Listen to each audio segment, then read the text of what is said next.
Not usually. What's good, party people in the place to be? I'm your man, Uncle Freezy. Welcome to Vibes and Stuff. Today, we are going to have a discussion about the impact of Michael Jackson and Prince. Right? Why are we going to have this conversation? Because it's necessary. We're going to have this conversation right now because we generally have conversations like this when we get together and they never get settled. I'm joined by our brother Ron from Still Knicks Fans. What's good, bro?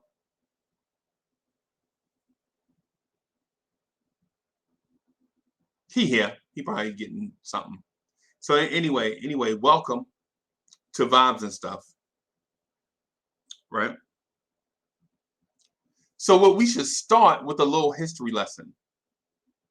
Right? With a little history. Right? Who is Michael Jackson?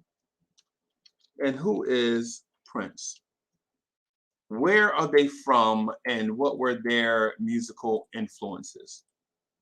Right? So Prince comes from a musical family. Joe Jackson sung in a music group. Him and he met Catherine. They had a bunch of kids.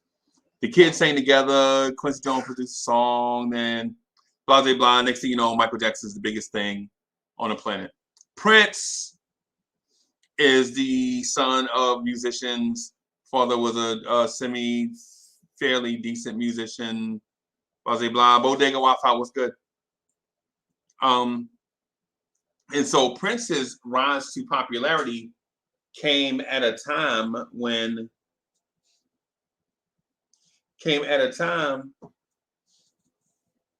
music was a lot different than what was or music was wide ranging. There was disco, soul, funk, R&B, pop, country, emerging rap, hip hop. 3 different types of rock. Slow rock. I'm sorry, not slow rock, but soft rock, hard rock, and whatever. Right? Let me do something here just really quick. Make sure I got mine. What's up, boss? Chilling, brother, chilling. Yo, they blowing me up, bro. They blowing me up. I'm trying to do my thing about Prince and Michael Jackson real quick so we can get into the conversation. But the fellas blowing me up. They hit me like Prince way better. No, bro, bring it to the conversation. Bring it to the channel. It's crazy. They blowing me up. Right? Bring it to the channel. So let me. Jeez, man. Okay. Okay. All right. Excuse me. So the Prince Michael Jackson thing is a divisive family function argument, right? You get to your family function, whether it be Christmas time or summertime or whatever it is, and then I'll say something like, Prince is a very overrated singer. Prince's content was all over the place and unfocused.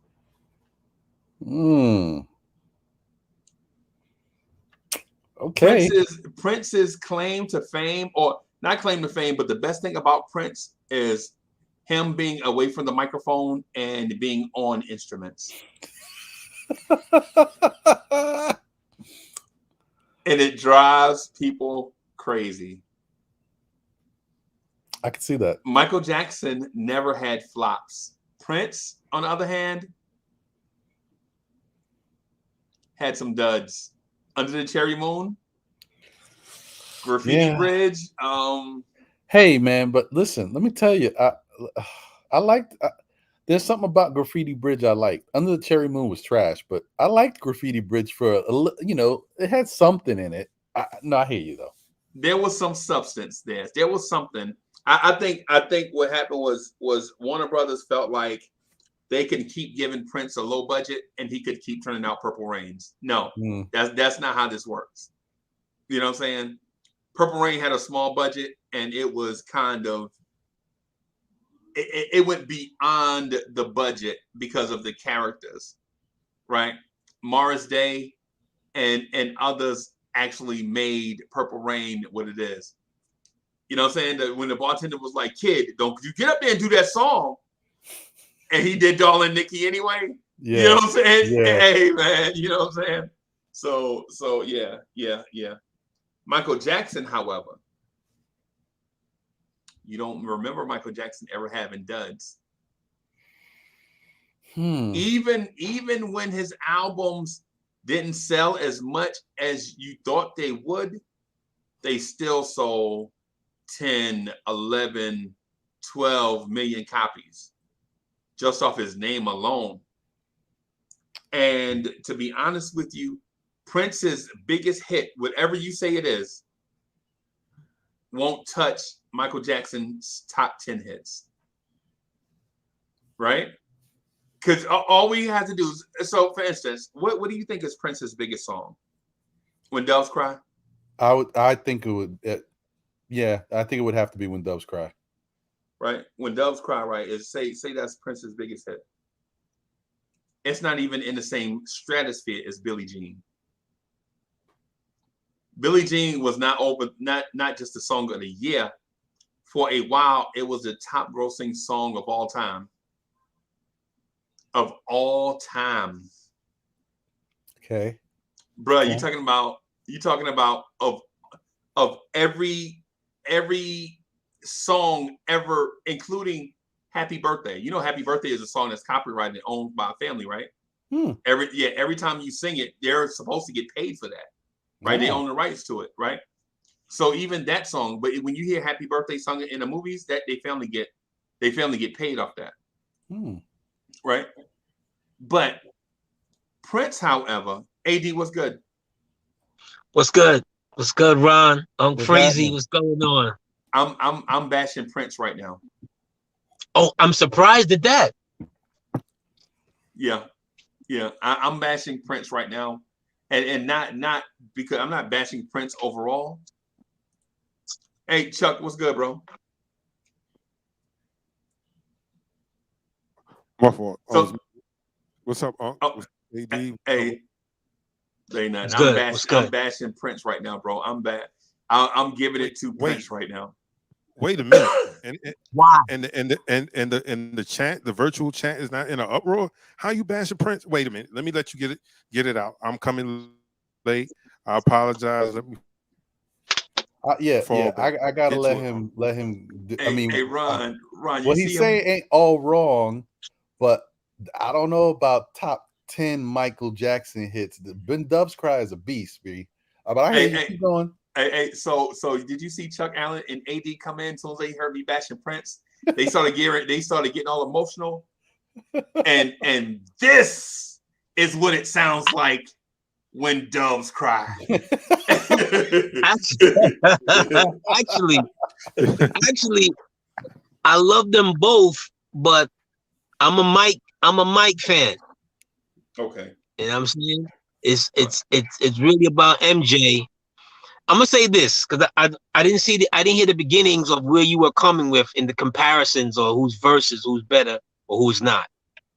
But let me say this. 2 parts. I'm gonna get the first part first. And then I'll let you guys chime in. I saw Mike Jack at a concert. I wasn't there personally, but I was watching one of his concerts. I think he was in Japan, right? And this is like during the Bad album. So, you know, he's already, by this time, GOAT status. Right. Mike, what's that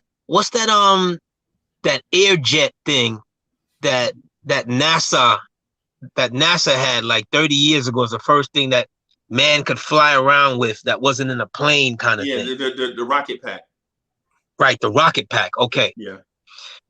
Mike jumps, he comes up from out of the stage, right? From the middle of the stage somewhere, he comes up out of the stage, and you know he does that, when he does that stance kind of thing, and he stands there for like 10, 15 minutes, and he's got the shades on, and maybe even longer than, and the crowd is going berserk. Little white girls are just dropping dead, fainting at sight. You'd think it was church. You'd think he's out here giving first Sunday communion, just dropping dead at his sight, pulling their hair out, right? The man didn't even say a word. He's just standing there in a pose. Right. Then after the show, after he done killed them and revived them and brought them out of the cave back to life, the man flew away in the jetpack, rocket pack over them. Right? If he had the R. Kelly, thing in him, he could have urinated on everybody and everybody would have loved it. Oh my God. All right.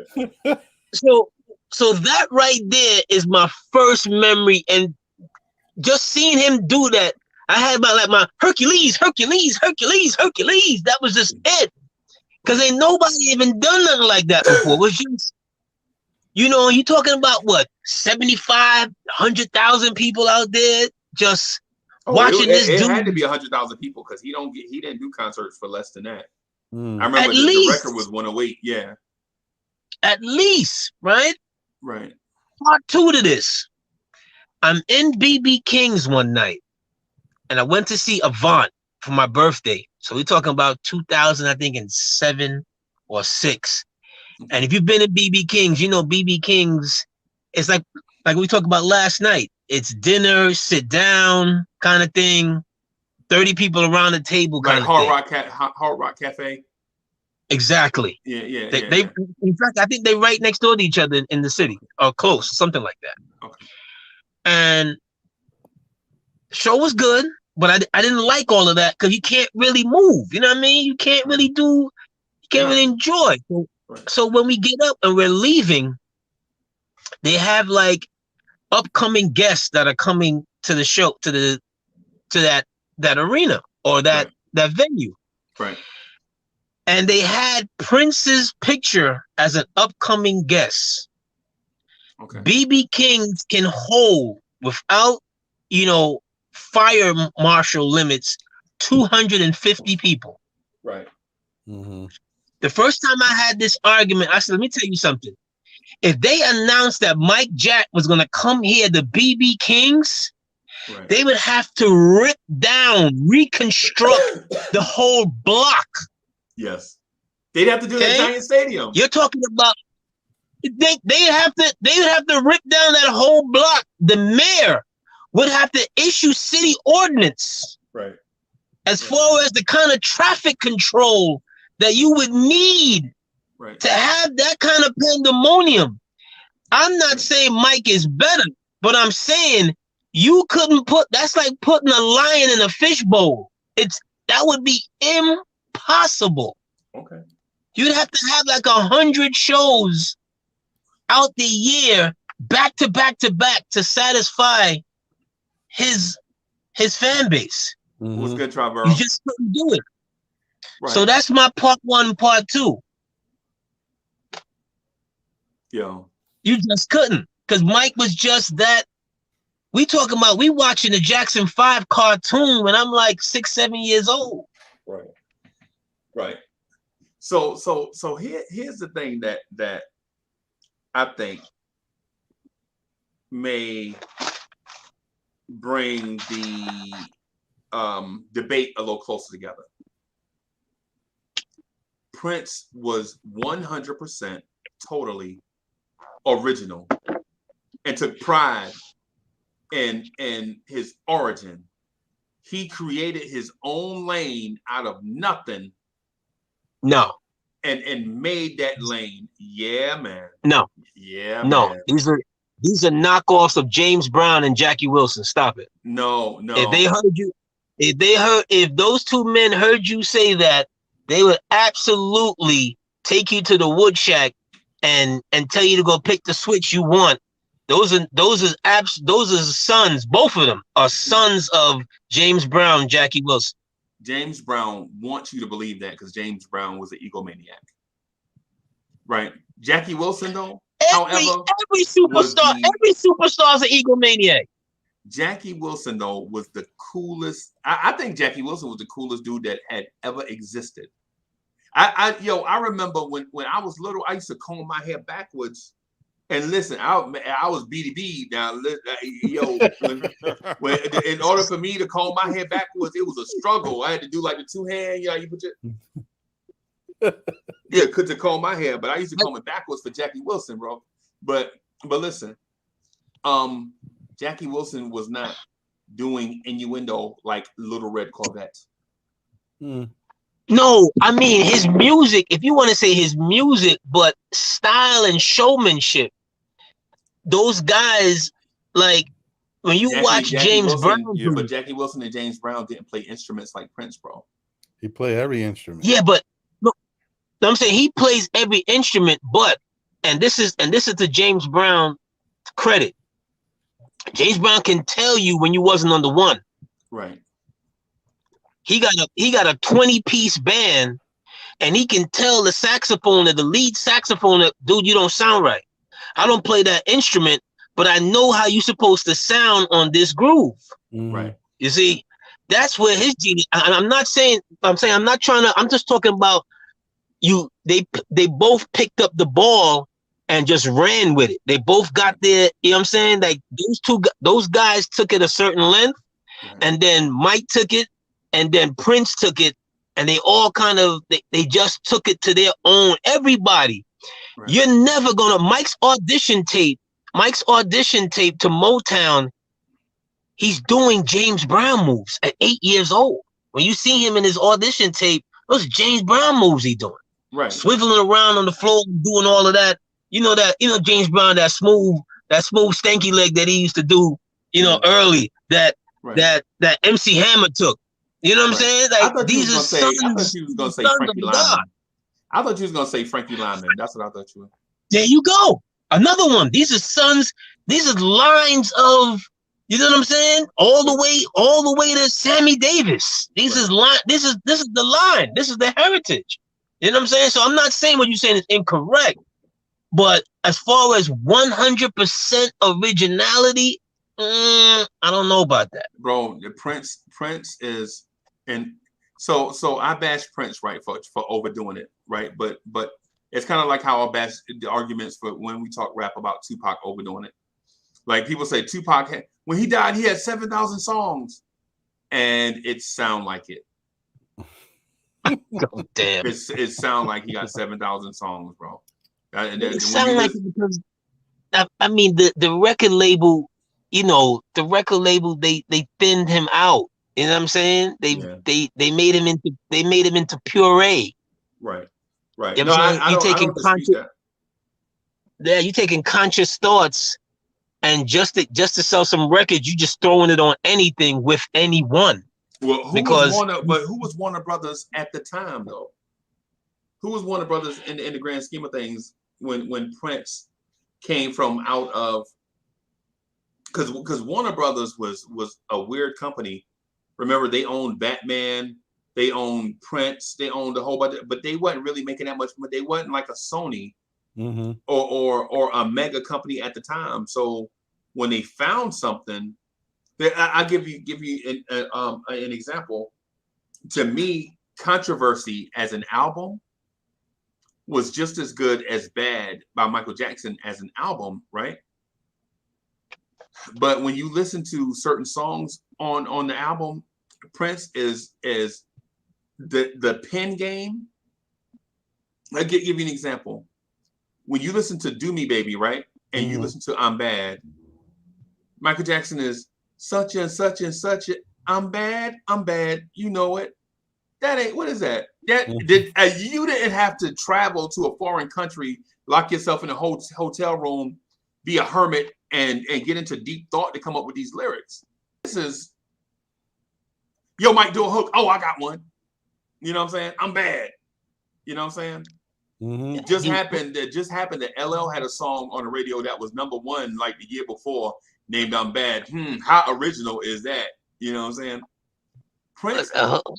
Hooks ain't easy to come up with, because you could be if you know the story of Sam and Dave, Yep. right? Sam and Dave, yep. Sam and Dave, they come from that, Isaac Hayes and those dudes were the producers and the arrangers and writers over down in Tennessee. Memphis, The Stax, yeah.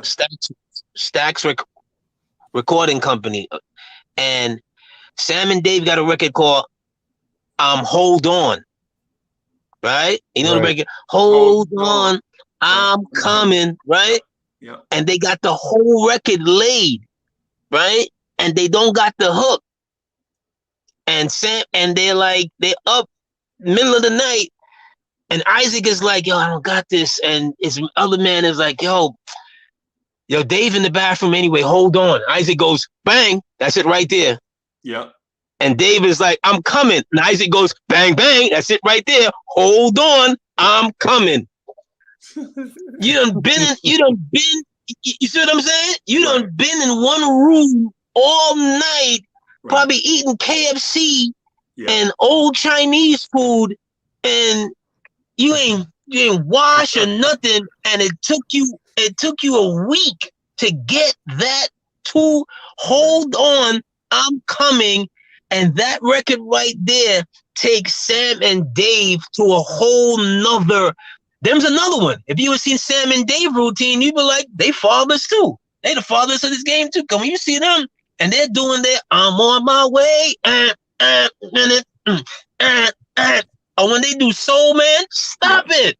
Mm-hmm. That whole routine. So to get a hook, to get a hook, you gotta have people in the studio around you that may say some of the dumbest things or whatever.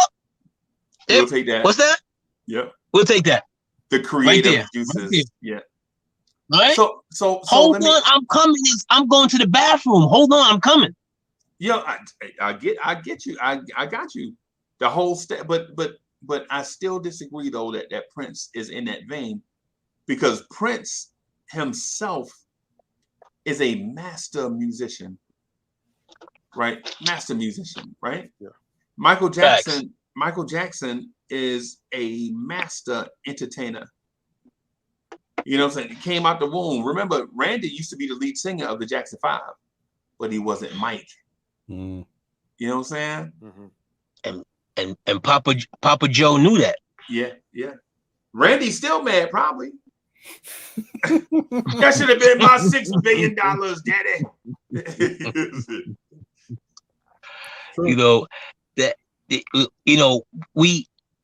We villainize Joe Jackson, or not we, but the media.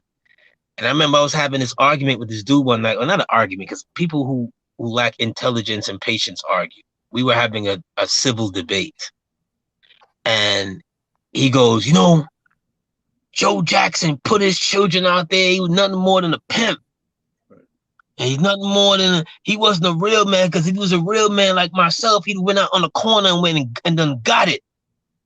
And I'm listening to him roll on, because he's rolling on. That's my man. He's rolling on with the street sense of making sense.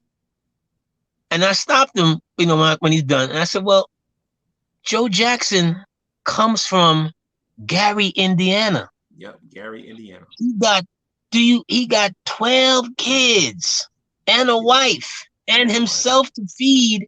In 1950, 45, Gary, Indiana today is one of the poorest places on earth or in the country. In this country. And he depending on the steel mill. They used to all work for U.S. Steel. Right? Mm-hmm. Right there on the water. They on the water. He got all these kids that he was able to keep them off drugs, right? Keep them in the house, keep them together. Because when you got that many brothers and sisters and cousins, you know what your family's at. You don't need no friends. Right. Your friends right here. And teach them and pick something out of them, the talent that he had and the talent that the mother had. And he was like, you know what? We got a group right here. Yeah. And here we go. Yeah. But you let the media tell the story. You're the worst thing you ever seen. Oh, he beat the kids with a switch. Really? Really? Okay. That's all he did? You know, what would you have gotten talking to your mother and father at a certain time when they was talking to their friends What? or talking to anybody that was older than you? That was the G version right there. That was the. I remember getting elbowed in the nose. Right, my mom elbowed me in the nose, bro. I was coming through, and so they was in there talking. I can hear them laughing. You know, women, right? They in the, yeah. And I'm like, hey, what y'all here talking about? And next thing you know, I was spinning in a circle on the floor, right? And because all I saw was a flash. Thought somebody was taking pictures on the for spinning. I was like, I stood up. I was like, and That was it. she was like, oh, you admit? And I was like, no, I'll just come in. I like I was sweeping the floor. No, mama, I was in here. You know, because you ain't supposed to, you know. But the thing is, just to get back to your point, AD. So which side are you on? Are you Prince or Michael Jackson? You Michael Jackson all the way? I'm Mike because there's levels to this, and like I said, you know, in order to do something with Mike, you're gonna have to get, you know, you just can't just put on a regular show. Like me and you can't have like $200,000 and be like, yo, we're gonna get Mike to come do a show. No. $200,000 is gonna be like to bring his monkey and his Yeah. that's gonna pay for the monkey's food and the dog's food and whatever. Yeah. Like you in an investment like that, you gotta have long bread. Right. And you got to be able to satisfy that, not just for today, but it's got to be a world tour. Yeah. So let me ask. So it's Mike for me. So excuse me, Ron. So who's your preference here?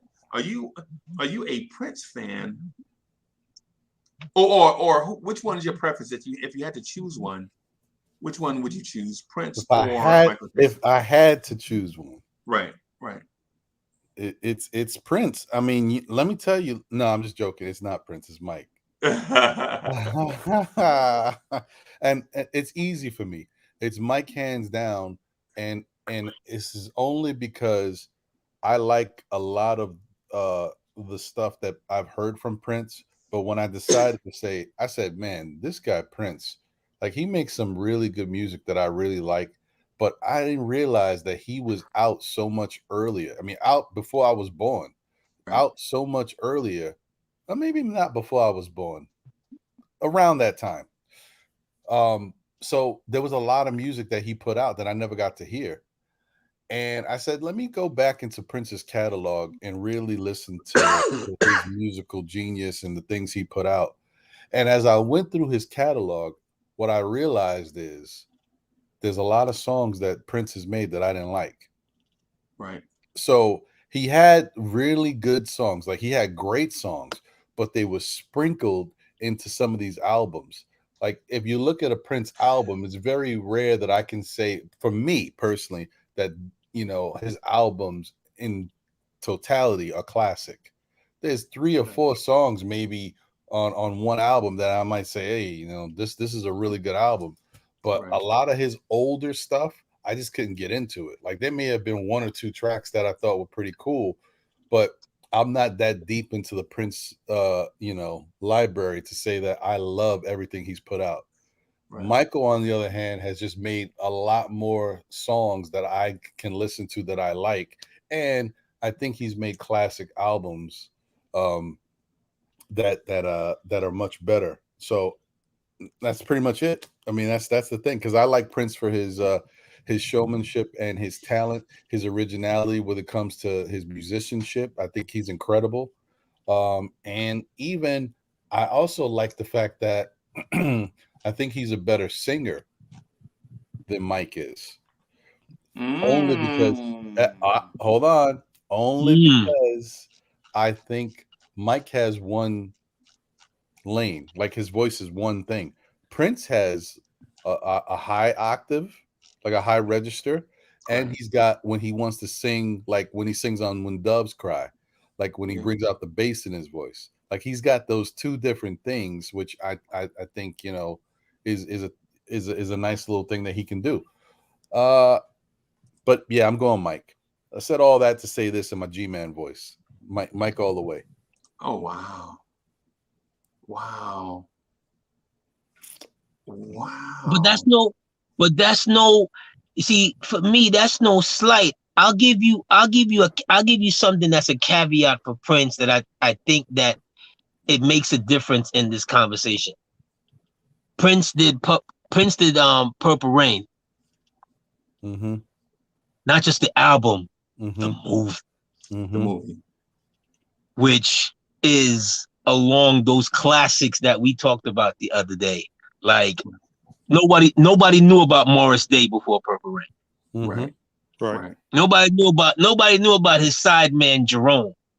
Right. Like we watching a movie where Morris is like half celebrity, half beeline pimp, and he got his man Jerome, and the chick, like the first time we see Morris on the screen, the chick is like rolled up on Morris and is like, yo, Morris, Morris is like, Jerome, and Jerome picks her up and throws her in the garbage.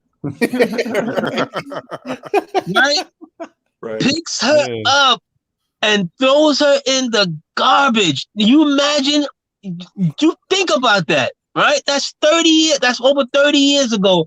You try putting that on film today and make it work like it's comedic. Right. Right? And just a sidebar, AD, I tell you, until maybe about 10 years ago, I always thought Jerome was Jimmy Jam or Terry Lewis, one of them. I always thought he was the same person. Wow. Nah. Yeah. And another side caveat, Jimmy Jam and Terry Lewis, they come from the time, which is Prince's band.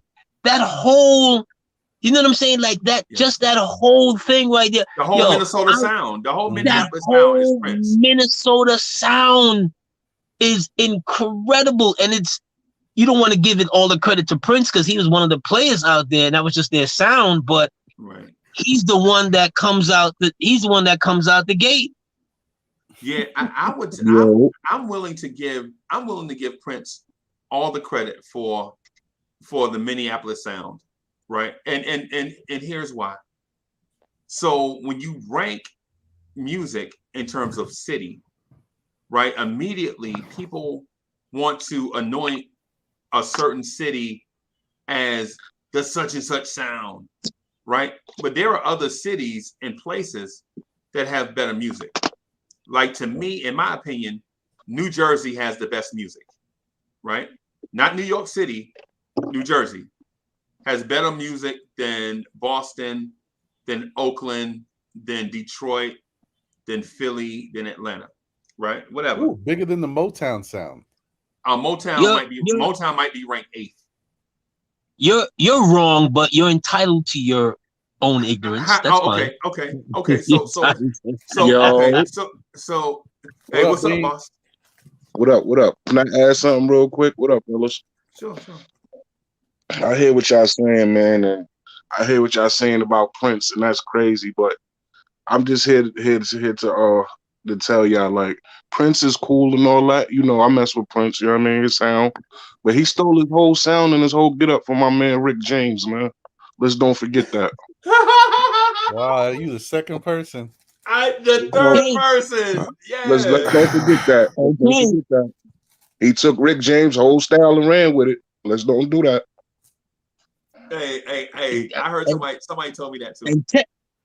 And technically he was out before Rick. Mm-hmm. Technically he was out before Rick, because remember Rick was out first. Rick comes what? Rick was out way before Prince. Prince was out first. No, I mean, Rick exploded first. Prince, as Ron was saying, Prince got a lot of old stuff that it took him a minute to get like on the national scene.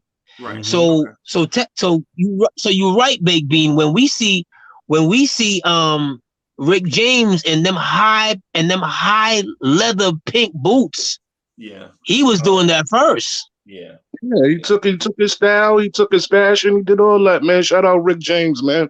Rest in peace, man. Yeah, man. Absolutely. Absolutely. Absolutely. Yeah, man. It's funny that you say that because you're the second person that told me that, and ironically, it has been years since somebody told me that, and just to hear you say that, it's like, what? Another person? Yeah. So That's what I was saying. He's the second person I heard say that too. Made me think. yeah, like, and what push it over the top, which make me consider it is the Rick James innuendo. You know what I'm saying? Because he used to do stuff like Mary Jane. Like, Mary Jane? Do you like a girl named Mary Jane? But not really. Word. He took the world by storm with that. Yeah. Give it to me, baby, and all that. Oh, Yeah. shit. Yeah.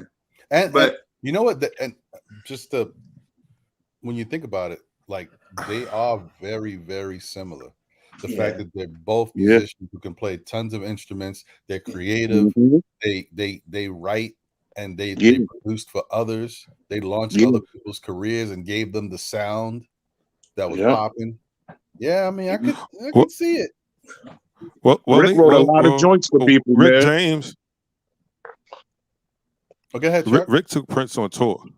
Prince opened for Rick James. Yeah.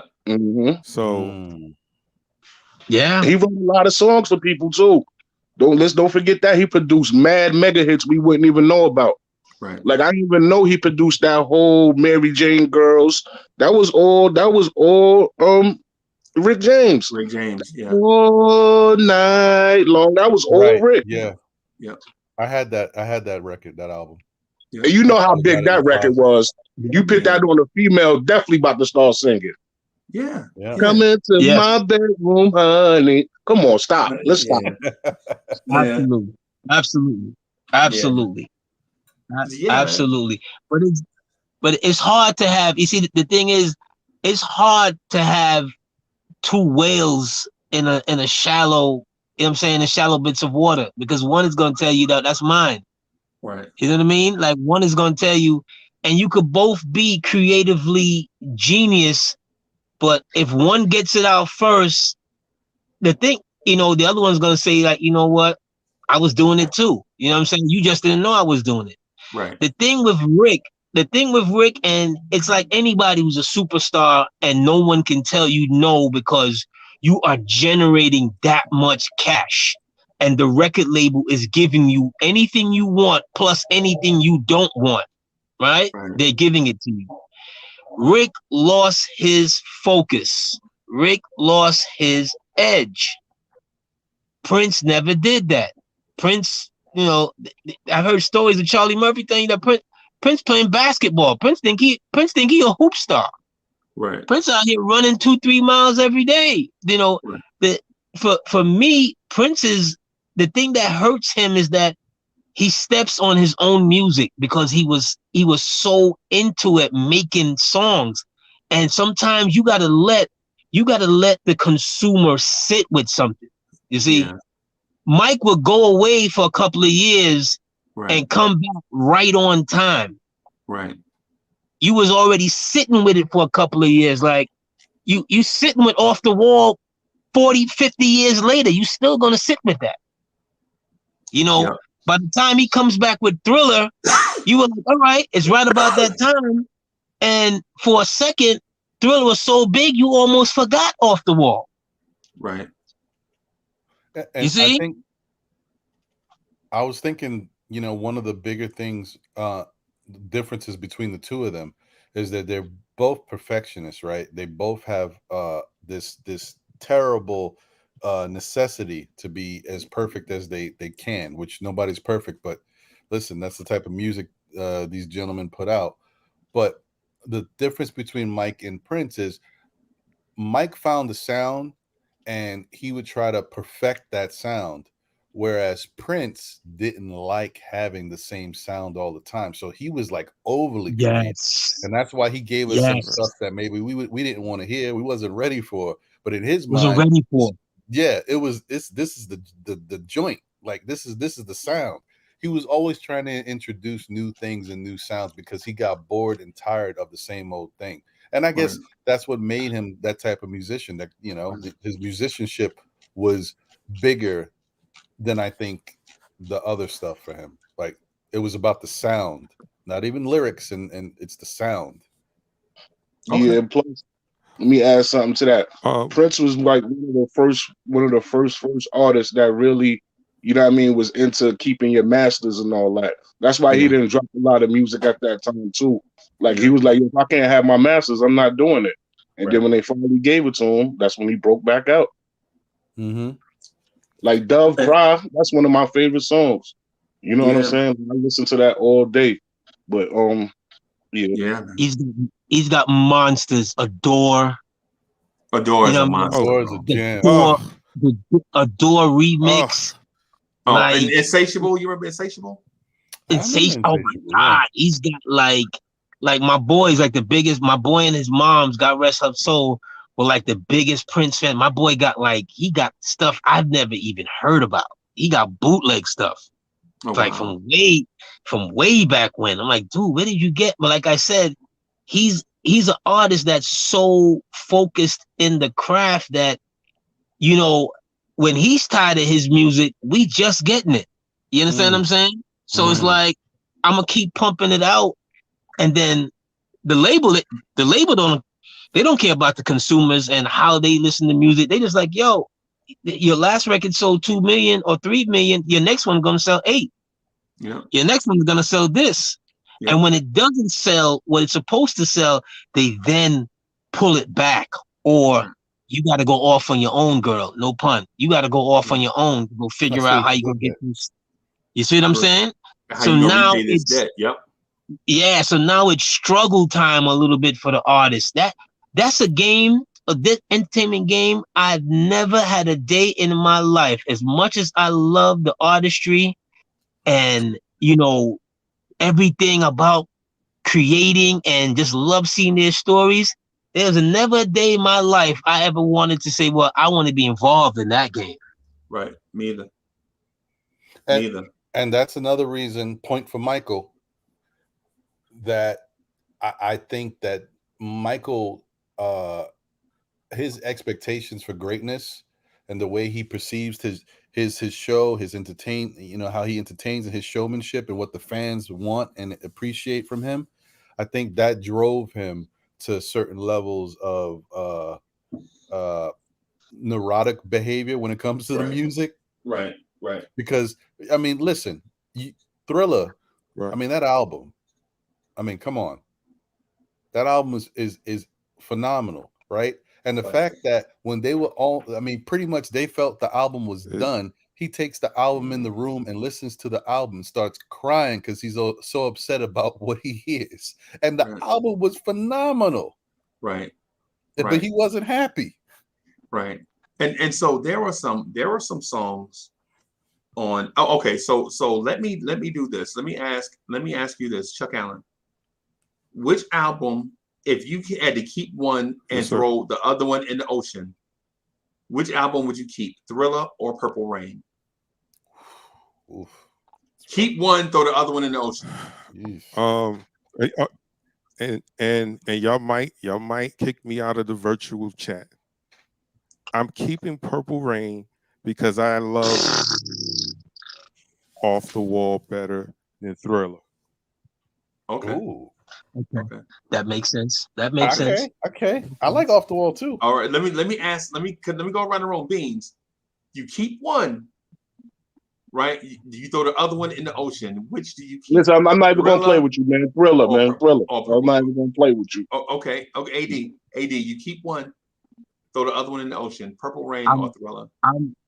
I'm right there with Beans.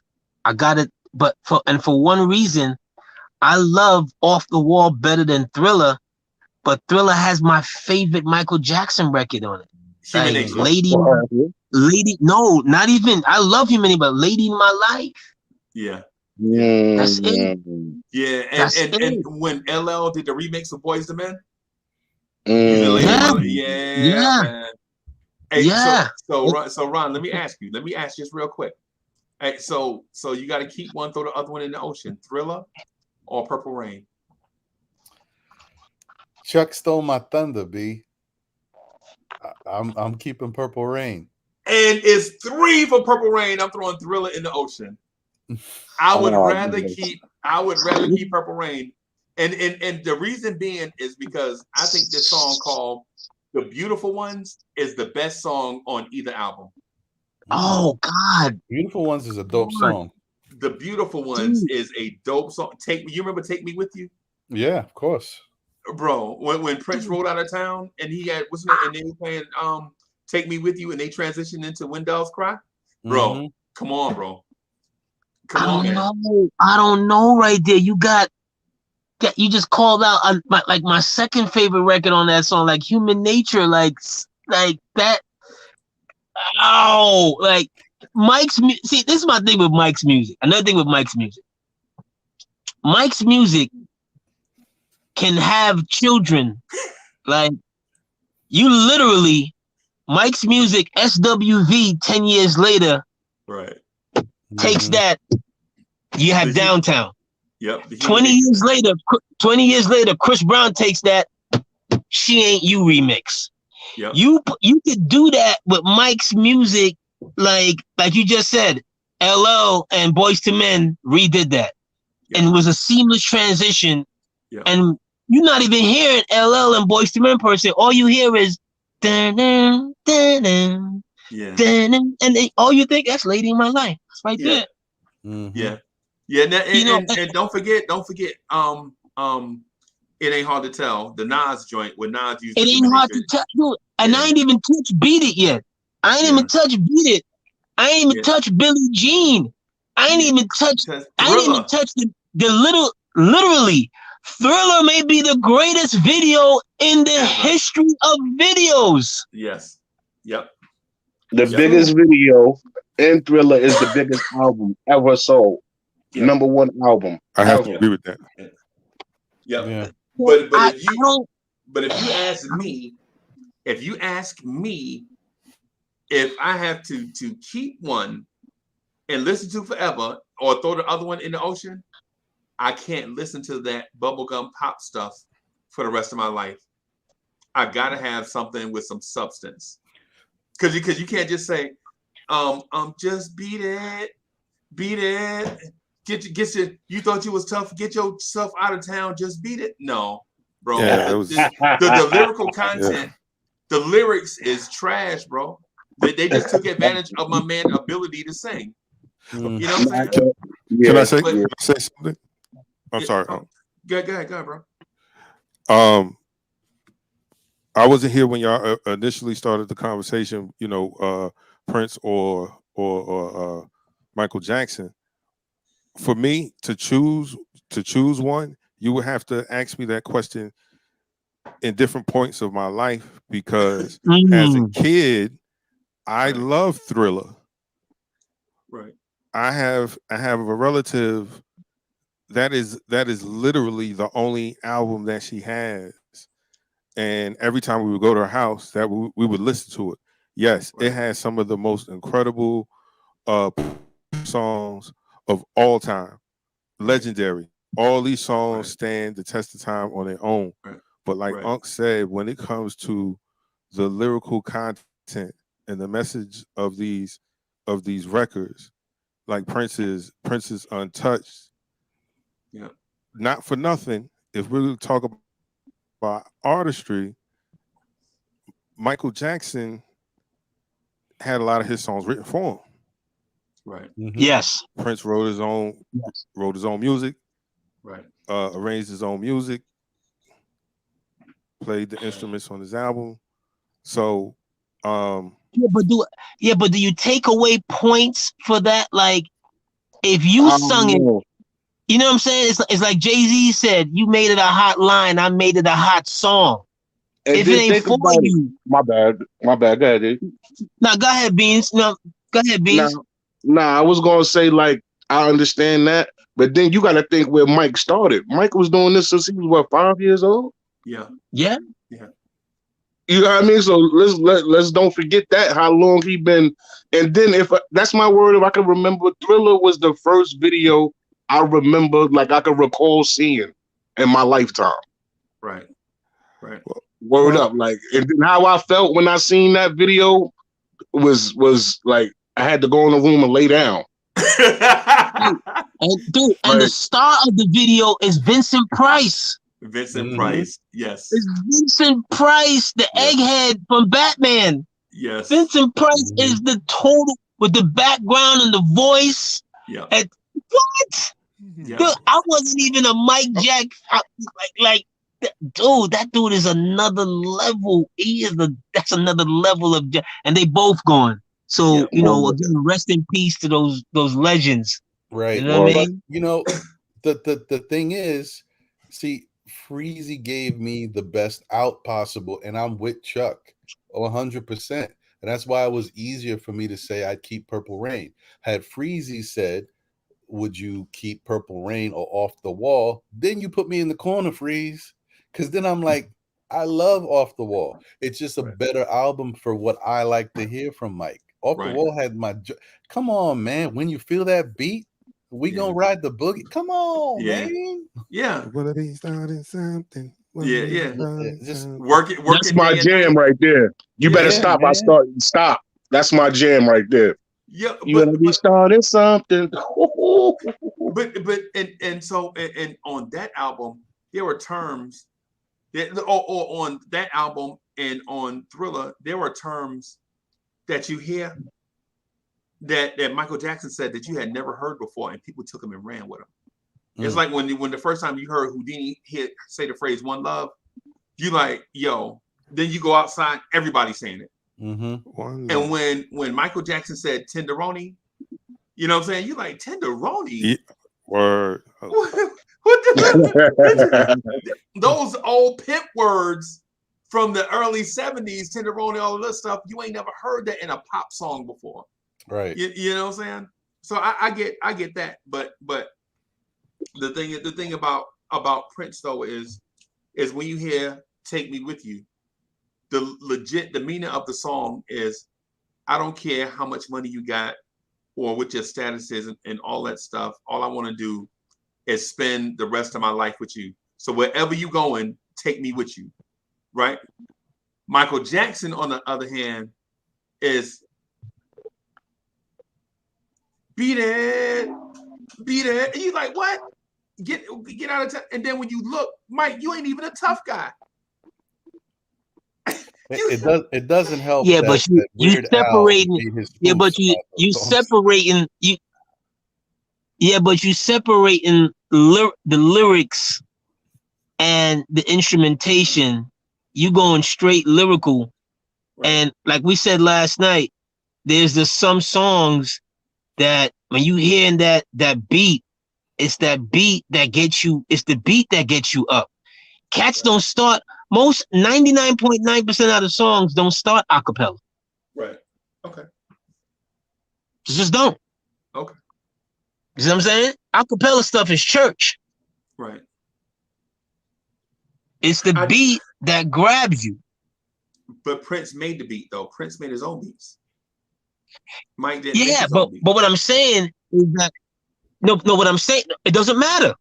Like what I'm saying is, if Prince was the producer for Beat It, he ain't gonna be happy with that royalty check. That royalty check is forever and it's large.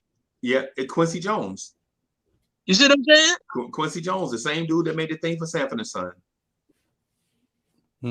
Quincy made a lot of stuff. The same dude that made the thing for the intro to Austin Powers. That's Quincy Jones. That's Quincy Jones. Quincy Jones created that.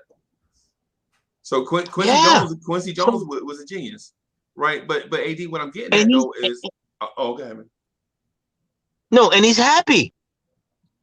He's very happy to the rest of his dying days. He could have said whatever, and I saw him on his documentary. I know, and you got to give him some leeway because old people sometimes when they get old, they get cranky. They remember things differently. They talking out the side of their neck. Yeah. Right. And they'll say things. Yeah. Right. And they'll say things crazy.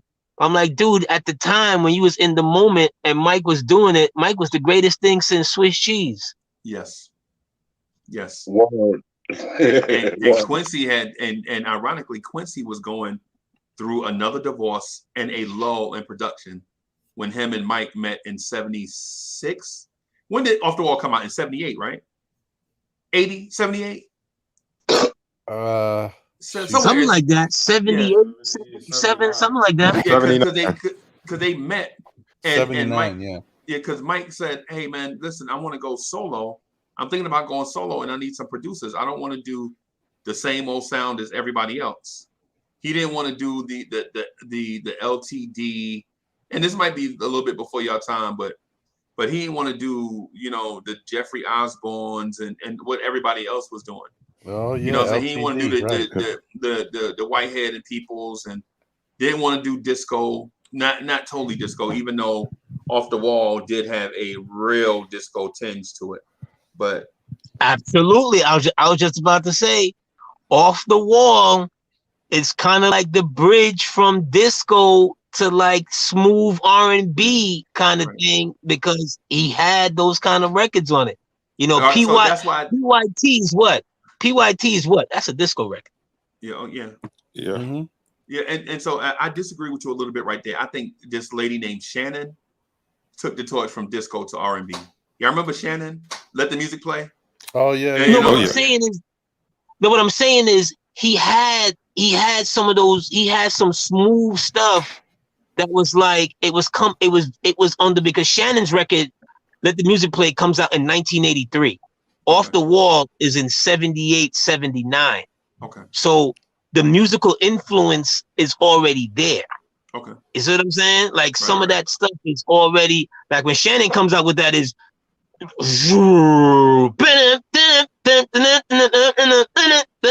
saying Shannon goes that, like it starts out in some like weird technology thing. Like I was actually gonna say, AD, to your point, and to, you know, Shannon, to me also, her transition ushered kind of into the whole freestyle era of music. Yes. You know, with the Junior Torreses, the Lisette Melendez, that type of style. Yeah. Lisa. Yes. Yeah. Absolutely. Yeah. There's a music form right there, and I know we don't do. There's a music form right there. Hey man, don't play with me. That's why when I hear Freezy talk about Jersey, and no knock to Jersey, and they love Jersey. Freestyle, just freestyle music alone. That's born and bred in New York City. Bro, New York can't carry a torch to New Jersey. Don't even start. And all I said was freestyle. All I said was freestyle. You can say like whatever you want. Miguel. What you mean? All I said was freestyle. Hold on, what you mean? That's all I said. I didn't say nothing else. Yo, New York City, you know, not even New York City, New York State can't hold a torch to New Jersey when it comes to music. Right. What kind of music? Any kind. All right, let me ask you this one question. Are you crazy? Go ahead, Let me ask you this one question. Then I'm gonna leave it alone. Okay. You said Jersey better than New York in music? Yes, way better, and not even in discussion. All right, where hip hop started? I'm gonna say in the Bronx. Done. New York. Okay. All right. Done. So without us, would you even be rapping? I don't rap, but I listen to hip hop though. But yeah. Would you be listening to hip hop? Probably not. If it wasn't created. But okay. Where was funk started? It depends. Funk is not from. It depends. Funk is from. So you got two sects. So you got a small pocket in Ohio, but funk is originally from New Jersey, right? And to give you a history lesson, do you know where Parliament Funkadelic is from? Oh, I know about Parliament. I don't know where they're from though, but I know about them. They are from New Jersey. I didn't know that. Yeah, Parliament Funkadelic is from New Jersey. Well, I thought they were from the West Coast. No, I was gonna say it's not from Oakland. Oakland, they like the music. It's just like the sound of Philadelphia sounds like Detroit. It's not from Detroit. I mean, it's not from Philly. The sound of Philadelphia is Detroit influenced, but it's not from Detroit. It's Philly, right? Mm-hmm. Just like West Coast funk is New Jersey influenced, but it's not from New Jersey, right? You know what I'm saying? And so who's the greatest artist? Who's the greatest artist of all time from New York? What you mean, as far as what? R&B, hip hop, any type of music, I guess he's saying. Anything. You got way too many. I mean, Just come name, on, just name one. stop it. Just name one. You got it's too many to name one. It's too too many to name one. AD, Okay. I'll name you two. I'll name you two, right, from New York, just to make it fair. I'll give you Keith Sweat and Luther Vandross. Both of them are from New York City. And you can't even put Keith Sweat on that. Keith Sweat is there, but he's like number 501. He's like 501. No, yeah, bro. But if, my point is this: is Luther Vandross and Keith Sweat a bigger artist than Whitney Houston or Bruce Springsteen? no. You going there? Then what about Frank Sinatra? You gonna go there? Okay. Yeah. What about Frank Sinatra? So Blue Eyes. Okay. Yeah. Okay. So y'all. So Any of y'all them bigger than Frank? So okay. So y'all Does going Mariah there with Carey that, right? count? Huh? Does Mariah Carey count? Of course. Mariah Carey. She ain't from Well, New no, York. because she's from Long Island. Yeah, That's New York. She was born in New York, right? But she's not from there, is she? Yeah. We'll give you Mariah. if y'all gotta have her to stay in the conversation. I ain't want to throw blue eyes at you, but you try to get crazy. Bro, you don't have as many. Freezy, you got a couple of names, Freezy, and I don't want to belittle them. You got a couple of names, right? I love Queen you don't Latifah. have. I love Latifah. I love Naughty by Nature. I like all of that. All of that. You're talking about what? 20 people? 30? Like so y'all don't respect Parliament. Y'all don't respect Parliament Funkadelic. Parliament Funkadelic is better than any respect that you can name from New York City. Of course I respect the funk. All of that. What about Kool Nose Candy? No cool. Look, Joanna. Come on, stop it. Love all of that. What about the Manhattans? No Manhattans. We don't get love. Manhattans from Jersey City. The Manhattans that are named after in New York City. Stop it. Yeah. It's because in Jersey City, when you look across the water, what do you see? Manhattan. It's like when you're in Manhattan and you look across the water, what you see? Jersey City. It's what it is. We don't never look across the water. We don't never look across. That's no disrespect. My bad. I ain't no disrespect. Jersey, y'all know I love you, Jersey. Stop playing. Yeah, bro, and it's not just like the small acts. We're talking about huge, historic, greatest of all time in music acts. Parliament Funkadelic, Kool and the Gang, a group called Surface. You remember Surface? Love Surface. We cannot go. We don't have enough time in this show because I'm gonna let you roll off, and then when you stop, then I'm gonna start, and then the show will be, and then tomorrow morning you'll wake up and I'll still be talking. Okay. You don't have enough acts. You just don't. Hey, come on, because at some point in time you're gonna get to Lords of the Underground, and then I'm gonna finish you. Right. Okay. Then I'm gonna close the door. Then I'm gonna close the door on you. Hey, you ever heard this song called "Follow Me"? Follow me. Well, which follow me? Yeah. You know who that is, right? No. That's Alias. Guess where they from? New Jersey. I'm just saying, bro. I'm just saying, bro. Hey, have you ever heard of an artist named Billy Joel Freezy? Yes. Where's he from? He's from Long Island, New York. Yeah, Barbara Streisand. Part of New York, man. He keep saying Long Island. That's New York, man. Stop it. If you really want to keep it above, you want to go totally geography. Like that's Jersey's our backyard. Like stop it. Like we look out. That's Jersey. No, y'all like y'all know where the Fugees are from, right? Oh Lord. Lauryn Hill's from Brooklyn. Yeah. She made music in Newark, New Jersey. Right. I got you. But she from Brooklyn. Stop it. Right. Right. Y'all she just claim everybody. Hey, Freezy. Yeah. Listen, man. The hip hop bag is all New York. They got that sewn up. Nas, Jay-Z, big. It's too many. But if we wasn't doing hip hop, Alicia Keys, bro. Okay. Mary J. Blige. Mary, yeah. You want to take it back? Ooh, You think we didn't even go into this the Mary bag. this is too new Ooh, school? You want to give something Like, back from the you try to old throw days Whitney when up there. jazz music I'm was not it? saying Mary compares with Whitney, but she Ella damn sure ain't that Fitzgerald. far. Ella Fitzgerald, my Ella friend. Fitzgerald, Ooh. respect, and like, that whole group, and that whole group of people, Ella Fitzgerald, Albie Shaw, Christopher Williams, all of them in that same group of people. I give you that. I know what's going Melissa Where the on. Osley Morgan. brothers Light from? skins. Where the Osley brothers from? Oh, I don't I think they're forgot. from New York. Yeah, I think they're from Ohio. damn it, Oh, where Rick James from? He from Buffalo. that's right, New York. Yeah, Rick James is from. Like we go, I don't know why are we doing this? Freezy has the way, and somebody said it yesterday. He likes to come in and throw that grenade and blow everybody up and himself, and we gonna start calling you kamikaze because you kill everybody and yourself all at the same time. I don't know why you do this, Freezy. Bro, I really don't. what I'm saying is when you talk about music, bro, when you talk about music and impact, bro, these people y'all naming, they were good. They was all right. They ain't rocking the world. They probably ranked with I got Detroit. one for you.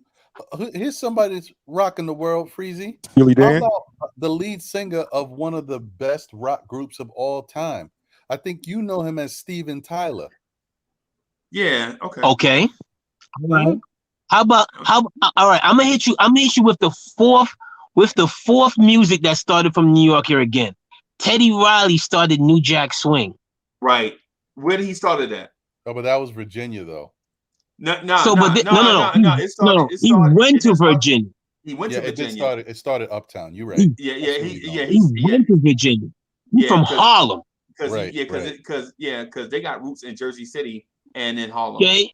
So this is New Jack Swing. Because Teddy Riley and Aaron Hall met each other in Jersey City. I don't call out 4 different music genres that just started out in New York alone. You only got funk. Okay.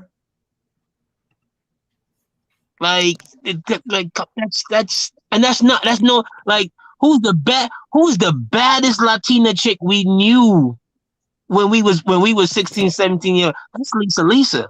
Yeah. It's Lisa. Okay. Period. Like, freestyle music, like that. I mean, there's no disrespect, like we said, but you can't go blow for blow, artist for artist, show for show. You're not. You ain't gonna be able to last. Are you serious? These people you saying were hot during a time. You're They're not really. Come on, bro. New York is in the same category with Oakland, California. And I think Oakland might be better than New York. I'm gonna give you another genre of music. New York started the hip hop R&B fusion, hip hop soul. That's 5. That's Diddy. I've named 5 genres of music on here already. You're still on funk, bro. Are you so name your person that's better than Bruce Springsteen and Whitney Houston? Who'd you say? You said Frank Sinatra? I've already did. You're not listening. Hold on. Let me ask you something right now. You gonna go home? Who did you say that was better than? Hold on. Let me ask you this one question. You gonna go home right now and turn on Bruce Springsteen over Mary J. Blige? You're not doing it. Stop it. No. Stop it. Miss Mocha would throw you out the house. Stop it. Cut it out. I can't say that. I mean, it's different strokes for different folks. You know what I mean? But I would say Bruce Springsteen and Billy Joel are very eye to eye. Okay. I mean, Billy Joel. I found out where the Osley brothers from. So the Osley brothers are from. Don't say Long Island.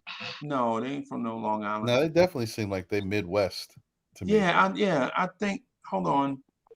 So they from Lincoln Heights, Ohio. Okay. Yeah. Okay.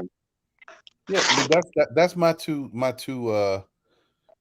comps. I would say Billy Joel and Bruce Springsteen kind of go neck and neck. I mean, Billy Joel was still selling out the Garden, having MSG concerts until like a couple years ago.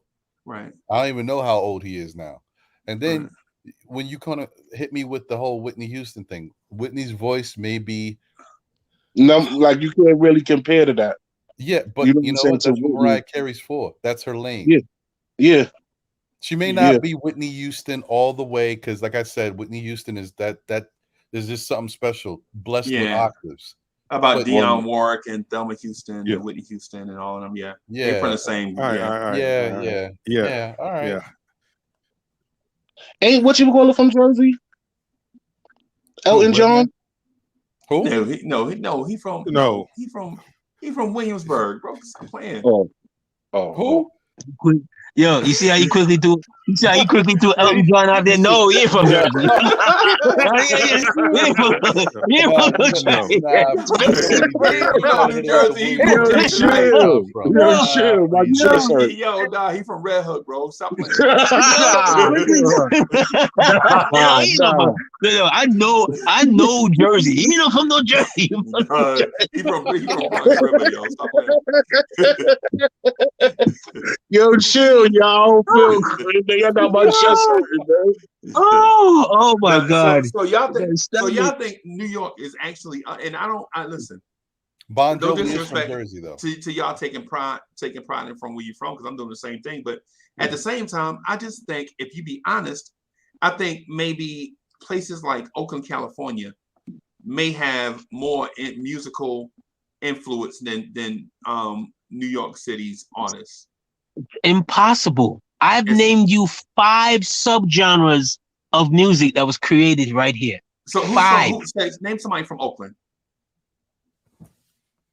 I don't know. E40. I have to think. E40. E40. What non-rappers? We talking non-rappers? What? No, we just talking about what? music in general. Condition? No, they from Prince area. Was it Raphael Sadiq? And Raphael Sadiq out there from out there? Sheila E, Tony, Sheila Too E, Short, In Vogue, Tony, MC Hammer, In Vogue, Hammer. Yeah, it's a lot of people from Oakland, bro. We can't sleep on Oakland, bro. Oakland has a lot. Absolutely. The Pointer Sisters. Absolutely. The Pointer Sisters. Digital Absolutely. Underground. You know, it's Digital Underground. It's a lot of people. Rest in peace, Shock G. Yeah, Tower. Yo, hold up a second. Y'all mentioned Billy Joe, right? And that made me jump on here because my favorite track from that dude is Moving Out. I don't know if y'all heard that joint. Oh, of course, yeah. Absolutely. Ooh, I'm moving out. Yeah. Man. Uh-huh. Yeah, man. And so just because people are different areas don't mean they don't have good music, man. Oakland is deep in music, man. No, we never said that, Freezy. That MC was not Hammer. the argument. What about, we didn't even mention Sly and the Family Stone, a whole bunch of people, man. Hey, from let me tell Oakland. you, Triborough Gigolo knows his stuff in the chat. Yeah, Sly and the Family Stone. Yeah. Ice-T. I forgot. Yeah, man, it's a lot of people. It's a lot of people from that's what I compare the New York music scene to. The Oakland Stroke is what they call it.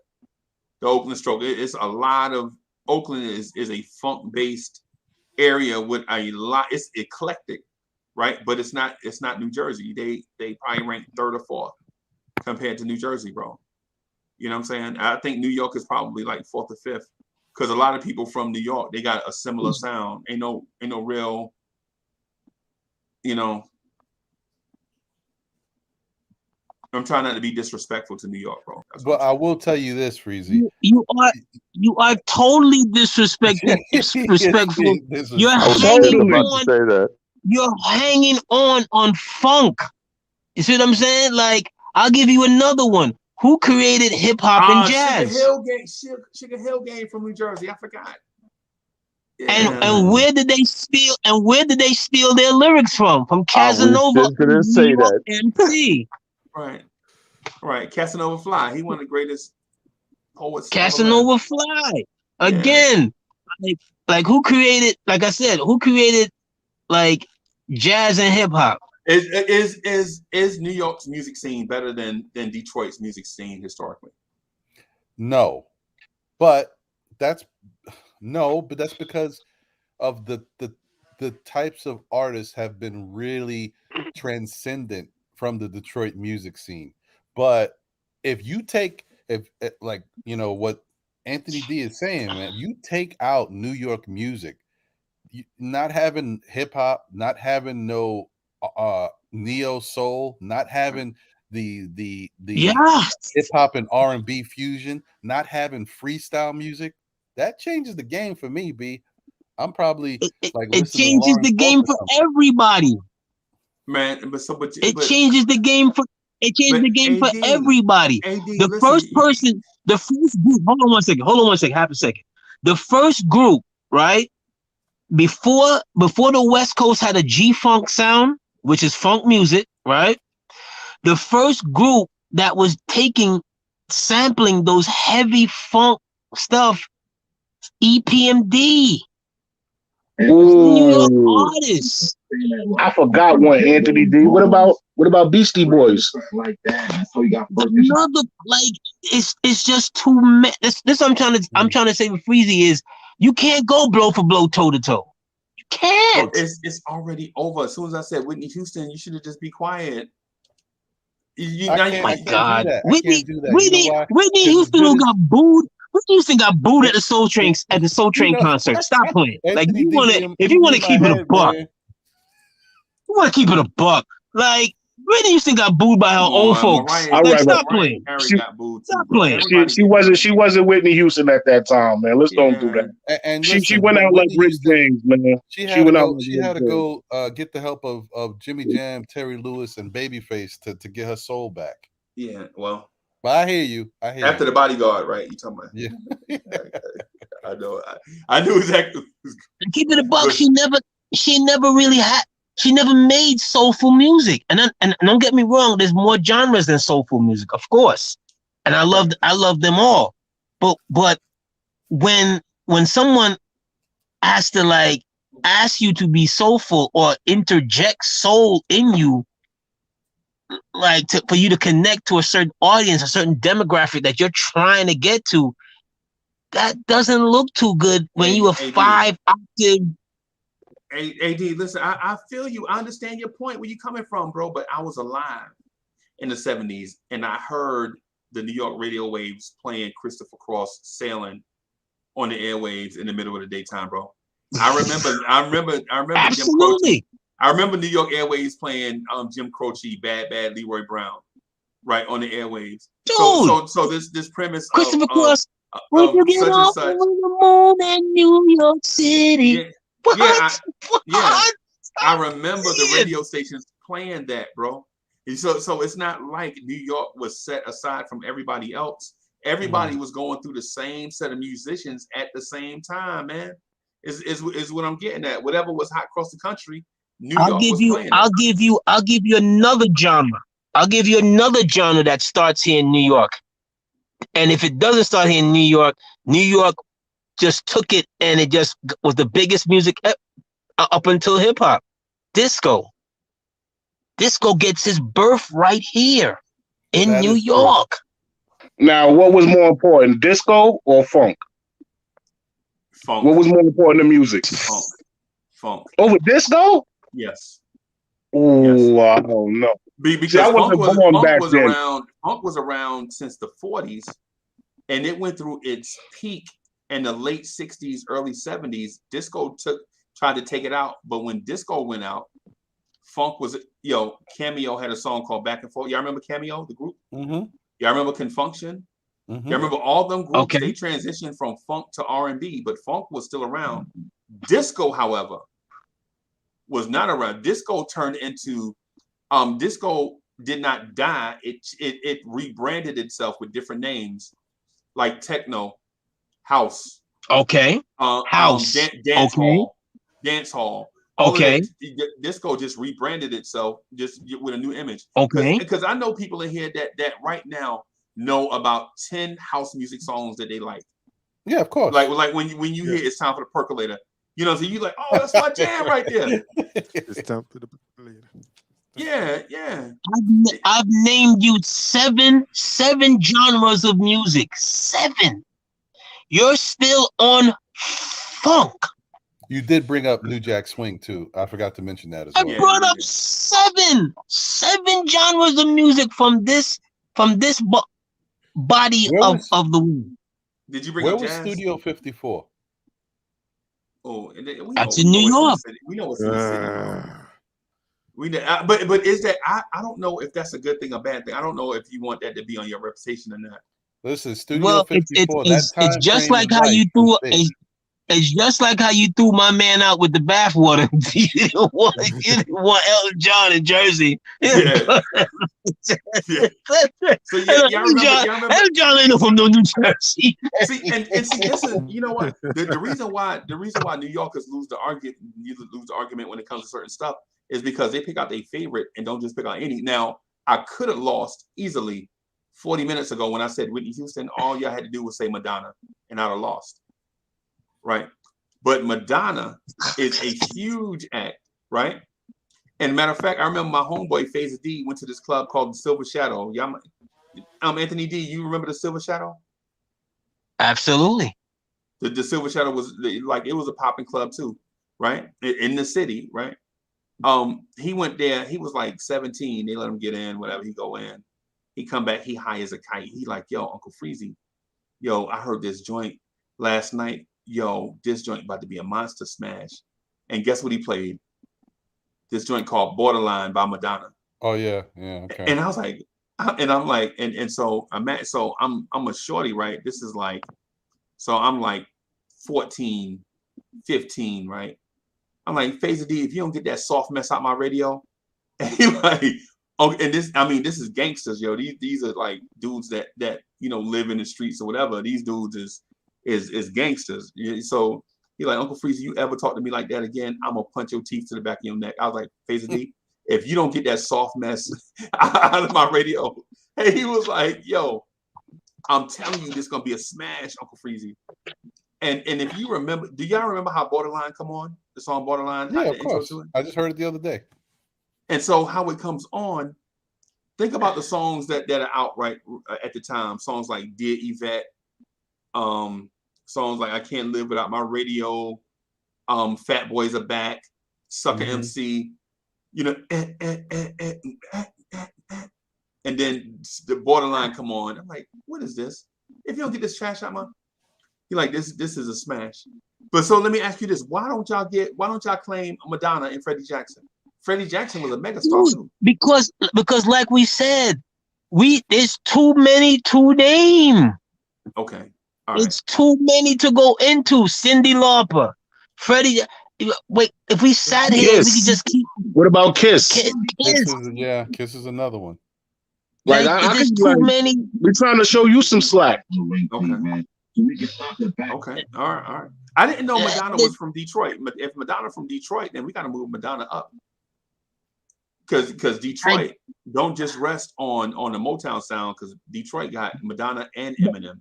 Yeah, but like you said, she might have been born out there, but where she came and got that music from. Borderline is basically a freestyle record. It is a freestyle record. Borderline is a freestyle record spun up, right? Yeah. So she came out. She moved out here to come get that juice, come get that feeling what was going on. So you saying New York is number one historically? Yeah. I don't know if we number one. I'm not gonna say that, but I know we in front of Jersey. Man, we number one, man. Whenever anybody wanted a record deal or wanted any type of music or wanted to sign, they came to New York, man. What, New York? Where you go? Yes. No, man. New York artists used to go to Detroit Philly. sound was big, man. You come. Those major companies to this day, they're still in New York. Okay. All right. Okay. I'm just saying, bro. No disrespect. Like, I named you 7 genres of music that you spin and you play in your car all the time. You don't listen to funk 24/7. No, nobody listen to one genre 24/7. But I will say this.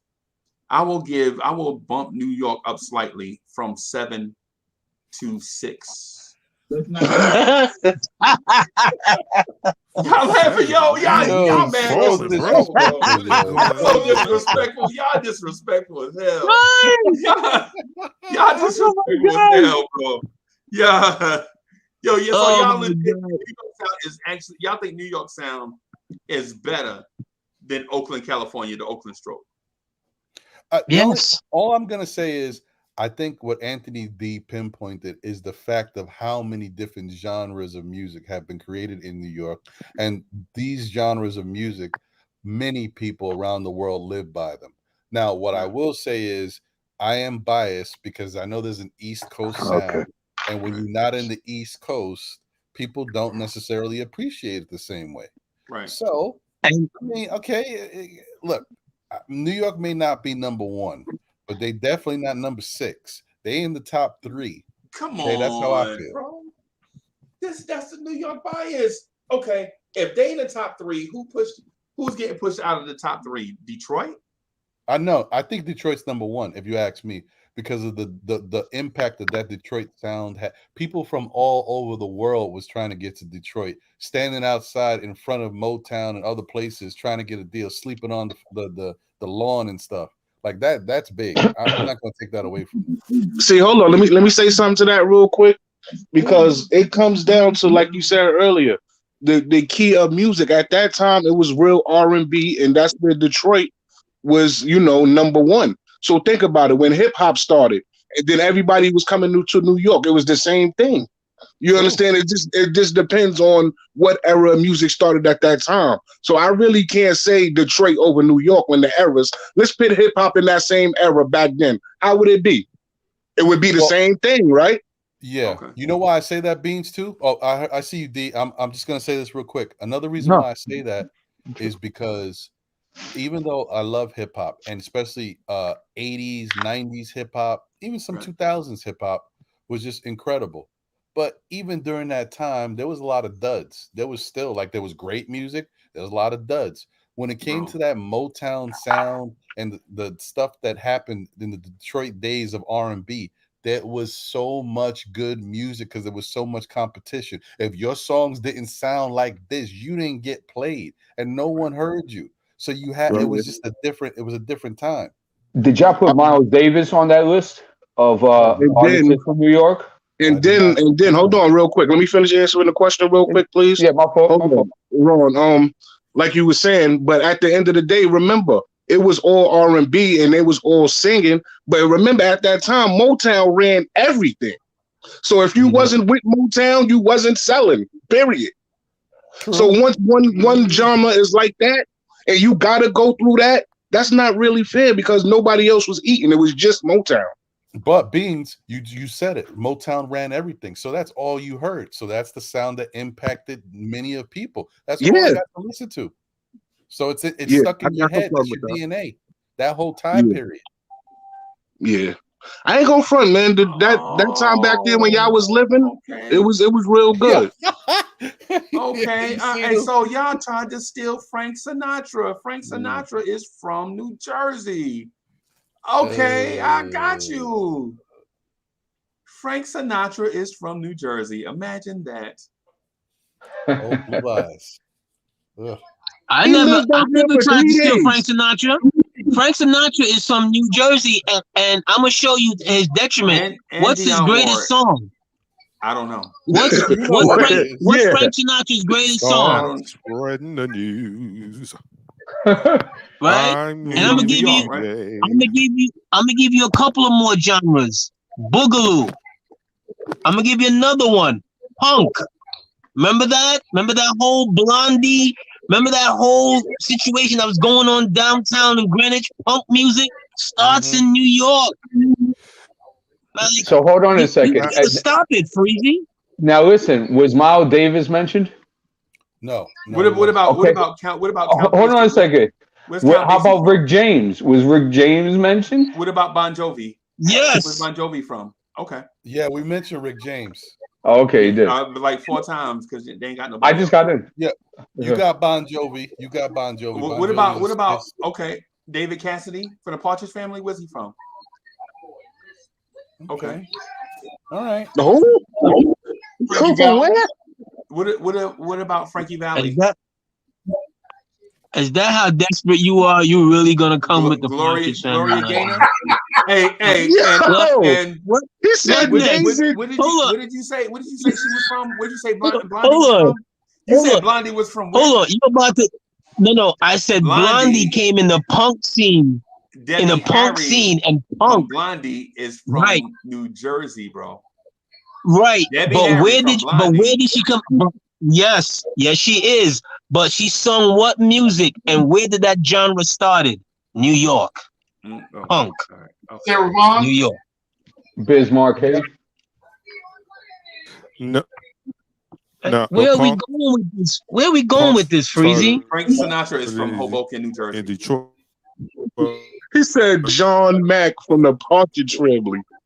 Yeah. Next thing Oh, you know, he gonna be telling us that his fourth grade teacher was Mr. Kincaid. I'm just saying, bro. driving that god awful colorful bus all around the city. All I'm saying is New York is definitely up there. New York is definitely a top 10 music city. Definitely top 10. Definitely. With an arrow. Right? yeah, top 3, man. He top 3, man. New York and Detroit, man. You ain't gonna give Oakland. You ain't gonna give Oakland no know, credit. the other thing that bumps New York into the top 3 is because the biggest music genre in today's music is hip hop, and where that's there's too much hip hop influence in New York, so you got to count that. Yo, I gotta tell you, in 2020, in 2021, hip hop was passed by country. Really? Country is the fastest growing music genre. According to numbers from the year 2021. I don't know who's listening to it. How the hell is that? I don't know. get it. So I'm gonna tell you how. I would tell you how you know Freezy, what he just said has credibility, right? How many African American country stars have you seen? Hold on. Let me answer that by saying this. Mr. Freezy, are you buying Lil Nas X albums? I was just gonna say, is he spewing the votes? No. I just made that as a statement of information. I didn't say I rock with it. So this is what you got to realize. I prefer hip hop. Y'all know that. Yeah, absolutely. But this is where we need to. I guess the light comes on in the upper room, right? So the music that I listen to, and this is how I kind of equate things, right? So my parents' music that I heard them listen to day in, day out, Saturday mornings, cleaning up the house when mom's is out there with the stereo blaring and whatnot, right? So that subliminally is in your brain. So when you hear these songs, that equates to an action, right? So the music that my kids listen to, I'm like, what are you really listening to? So when we talk about how things evolve and what the evolution of music is, you can't get away from the roots. Those roots are we call them roots for a reason, right? That everything is rooted and it comes from some place. So when you say a country song, and people, we have a habit of trying to label things. So is country really country? So I'm gonna tell you something. One of my favorite, and people will title this as country, but one of my favorite songs that I always listen to is Tennessee Whiskey. And I'm telling you, when I hear Chris Stapleton sing this song, I'm like, oh my God, really? For real? And I had to legit look at him. I had to see him live to believe that this dude was actually singing this song. But he did it. And that is dope. I'm just saying. I'll be quiet. I'm go back to my sippy cup. Yep. So now that we got, I want to kind of get back to a point because we kind of got diverted a little bit. But G-Man, who do you prefer, Michael Jackson or Prince? There is okay. So that argument right there, I guess we'll have to rely on the style that you like and what that artist brings to the table. my guy is always going to be Prince over Michael Jackson every day, all day. Every day, all day. Simply because Prince was the type of dude, the type of artist that he wasn't in a box, right? So when you tell him he can't do something, he's going to go do it just because you say he can do it. Right. When you say you can't play the piano, Prince is going to go play the piano. When you say Prince can't play the guitar, he gets on stage playing the guitar and doing a whole bunch of other stuff outside of the box, right? I think that Michael Jackson, and he's great. Don't get it twisted. Michael Jackson is great in his own way. He is definitely the king of pop, right? But it took a lot more for Prince to reach the pop level. And this is what we're talking about. We're not talking about soul. We're not talking about R&B, although that's where we want to try to keep these guys. But once you cross over to pop, your whole dynamic changes, right? Right.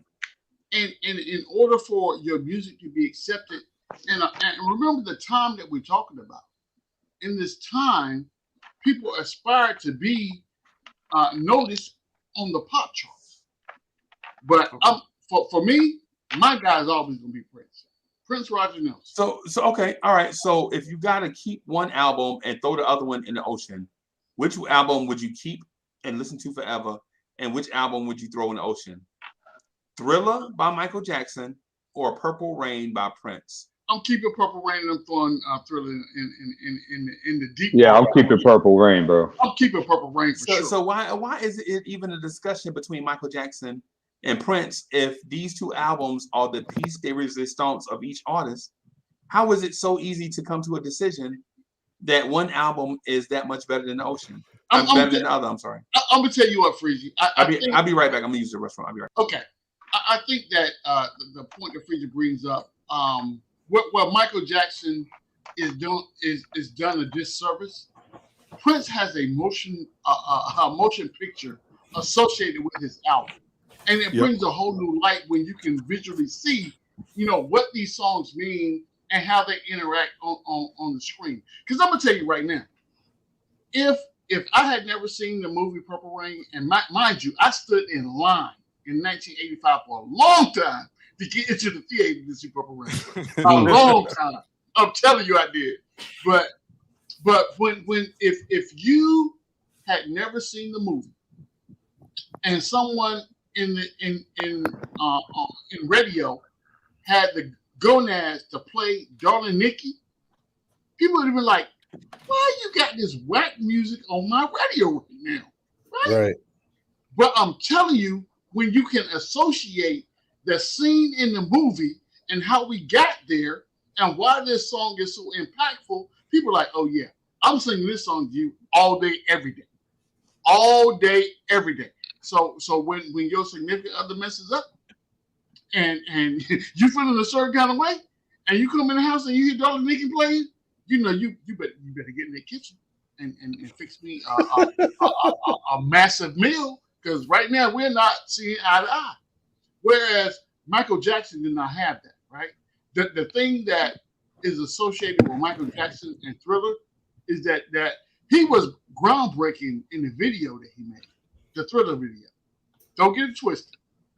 That was special, but it does not compare in any way, shape, form, or fashion against the motion picture, Purple Rain, Prince riding a motorcycle with Apollonia on the back, jumping in Lake Minnetonka. Stop playing with me right now. What are we talking about?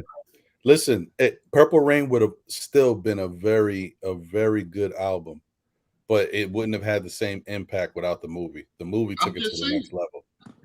So think about how many people Prince put on just with that movie. So people weren't checking for Mars Day in the Time. Now I'm a huge Mars Day in the Time fan. Jerome, oh my God, that's my dude. Jerome Belson, that's my guy. But when you see him on stage with Mars Day, oh my goodness. And then just the animosity between the two, one making the other better. Iron sharpens iron, you know what I'm saying? That right there had people that wasn't checking for the time before, and then they go back and start listening to what? Hey, baby, what's your phone number? You know what I'm saying? But look, I'm telling you, Michael Jackson, for all intents and purposes, to me is like that secret that's not a secret, and everybody's okay with Michael Jackson. So if you are not of our culture, it's okay for you to be a Michael Jackson fan because Michael Jackson painted that picture. He's out front and he's accepted. Now, it's different when you got to go home and tell your parents you just bought a Prince album. Yeah. What? Right. What? You just did what? You know how good Purple Rain is? Purple Rain was so good. The movie and the song and the soundtrack of the album. It was so good that it made me buy 2 tickets to Graffiti Bridge. And that is a problem. Yeah. Yes. Yes. And that was hot. That was hot Yes. garbage. So come on, man. Yeah, for sure. Yeah. For sure. I will say I wanted to transition briefly, but before we jump off, man, y'all got about 10 minutes we can hang out, about 10 more minutes. Yeah. All right. So I wanted to do the distinction of 2000s R&B versus 80s. Well, I want to do this distinction between 70s and 80s R&B versus 90s and early 2000s R&B. Any experts in here of either genre? You see what he did? Come on, Freezy. Serious. Like, cause I know, cause like with me, I'm a fan of 70s and 80s R&B, 90s and 2000 R&B, not so much. I understand. And the reason why is because of the elimination of background singers. In the 90s and 2000s, there was an elimination of background singers. That in the 70s and 80s, you could hit the background. For instance, there was a song by Lisa Fisher called "How Can I Ease the Pain?" Right, it came out in '91. Yes. Right? Yep. The background vocals on that, and I consider that an '80s song because it was an '80s style song, even though it overlapped into the '90s. You know what I'm saying? Right. But the background vocals on that song and her album are iconic, right? Because when you hear her singing "How Can I Ease the Pain," and you hear the background singers in the background supporting her, the woo woos and the eyes and all of that stuff while she going up. You said the woo woos. Yeah, man. And so that's why I didn't do separation of age. I want to do a line of demarcation because of how the music changed. That's well, but you got to find the right artist who's making the right type of music. Okay. Mariah Carey's background vocalists have been iconic because of the thing they provided for her. She had Kelly Price singing backup for her and giving her all types of that soulful sound in the background. Another underrated album for its background vocals is the My Life album by Mary J. Blige. I rock that heavily every night by those background vocals. Right. I mean, and there's certain songs on the background vocals where you hear Big Bub, and she had Faith Evans singing backup for her, and you hear Faith Evans coming through. If you know how she sounds, you go back and listen to that. You hear Faith Evans in the background. So there's albums, there's stuff. Yeah, I think that to both of you guys' point, I think instead of you can't really pinpoint a genre, more so to talk about the artist, because you got to remember these artists coming from the 80s to the 90s. In the 90s, this is where you become to get into the gimmicks, right? So you got these artists that come out to do these things that think that the only thing they want to do is sell records, right? It's not about the purity of your music, the purity of that soulfulness. It's about you selling records, and that's when you get into the gimmicks. So, but there are specific artists, just like Ron just talked about, Mariah and Mary, to where you stay pure to what got you to where you are now, right? And even today, and we were in 2022 right now. There are still artists out there right now that do not submit to the gimmicks, or when you go into the studio, I go in for an hour, lay my tracks down, and let the engineer come in or the producer come in and auto-tune everything. Auto-tune everything. Yeah. And then, because the only thing we want to do at this point is sell records. So the record that I listen to, I buy. When you come to concert and I'm standing there, that I just paid $65 for a ticket in this concert, I'm like, who are you? And you are trash. Right. That's what I'm listening to. I'll give you an example, G-Man. So a dude was arguing me down, right? So I have a favorite artist from the 80s named Miles J. Right? I like Miles J, right? My man was like, Miles J trash. I bought that album, man. That album was so sorry. And then I walked by and he was listening to a song called Destiny by Myron. And I'm like, wait a minute. You up here listening to Destiny by Myron and you said Miles J is trash? Y'all remember that song, Destiny by Myron? It's gotta be Destiny. Yep. Destiny. Yeah. I'll put a link to it. I may not know the voice of an angel, please. Yeah, it's crackly too. It seems like don't lie to him, dude. Yeah, it seems like I've been on the internet for 7 hours, bro. It seems like I've been on the internet. I'm gonna find that song and put it in the chat, right? Just so y'all can check it out. Cause so Freezy, so you have a problem with 90s R&B, is that correct? I'm not going to say that because I prefer 90s and early 2000s R&B over current R&B. Oh, that's a given. Yeah, so if there's a pecking order, it's 70s and it's Kashif, it's Angela Winbush, it's Shannon, it's New Edition, it's Troop, it is a bunch of groups like that versus Boys II Men, Jodeci. It's all those groups versus Jagged Edge, and others that are the 2000s, Boys II Men, the 90s, 2000s. Yeah. So if you asking me, do I have a problem with that genre? No, I just have a clear preference. I would rather hear the SOS Band versus Pretty Ricky. Yes. So what it sounds like, I mean, okay, that's but I mean, it sounds to me like you like the funk element of music. Like that's your thing. So Ron, it's also time and place too, Ron. Like when you grow up and what music hits you at current parts of your life and stuff like that. Right. It's like which do you prefer, the Jackson 5 or 112? Oh, come on, man. That's the question. That's basically the question. That's tough. I mean, no, not that it's tough, but I'm saying that's like this is total different time frames. Right. But that was my point, though, Ron. Yeah. I would say this, gentlemen. I would say this, right? So the music that we're listening to in 2022 right now, right? How much influence does the 70s, 80s, 90s, 2000s have on these current artists that we have? Because I'm telling you right now, it's you are gigantic. It's slim pick for someone to come up with an original song that they're not sampling something from back in the day. Right. Slim pickings. Right. Slim pickings. So I believe that. Oh my God, this song is playing in my ear. That song Destiny by Myron is playing in my ear right now. Oh my God. I just put a link to it in the chat.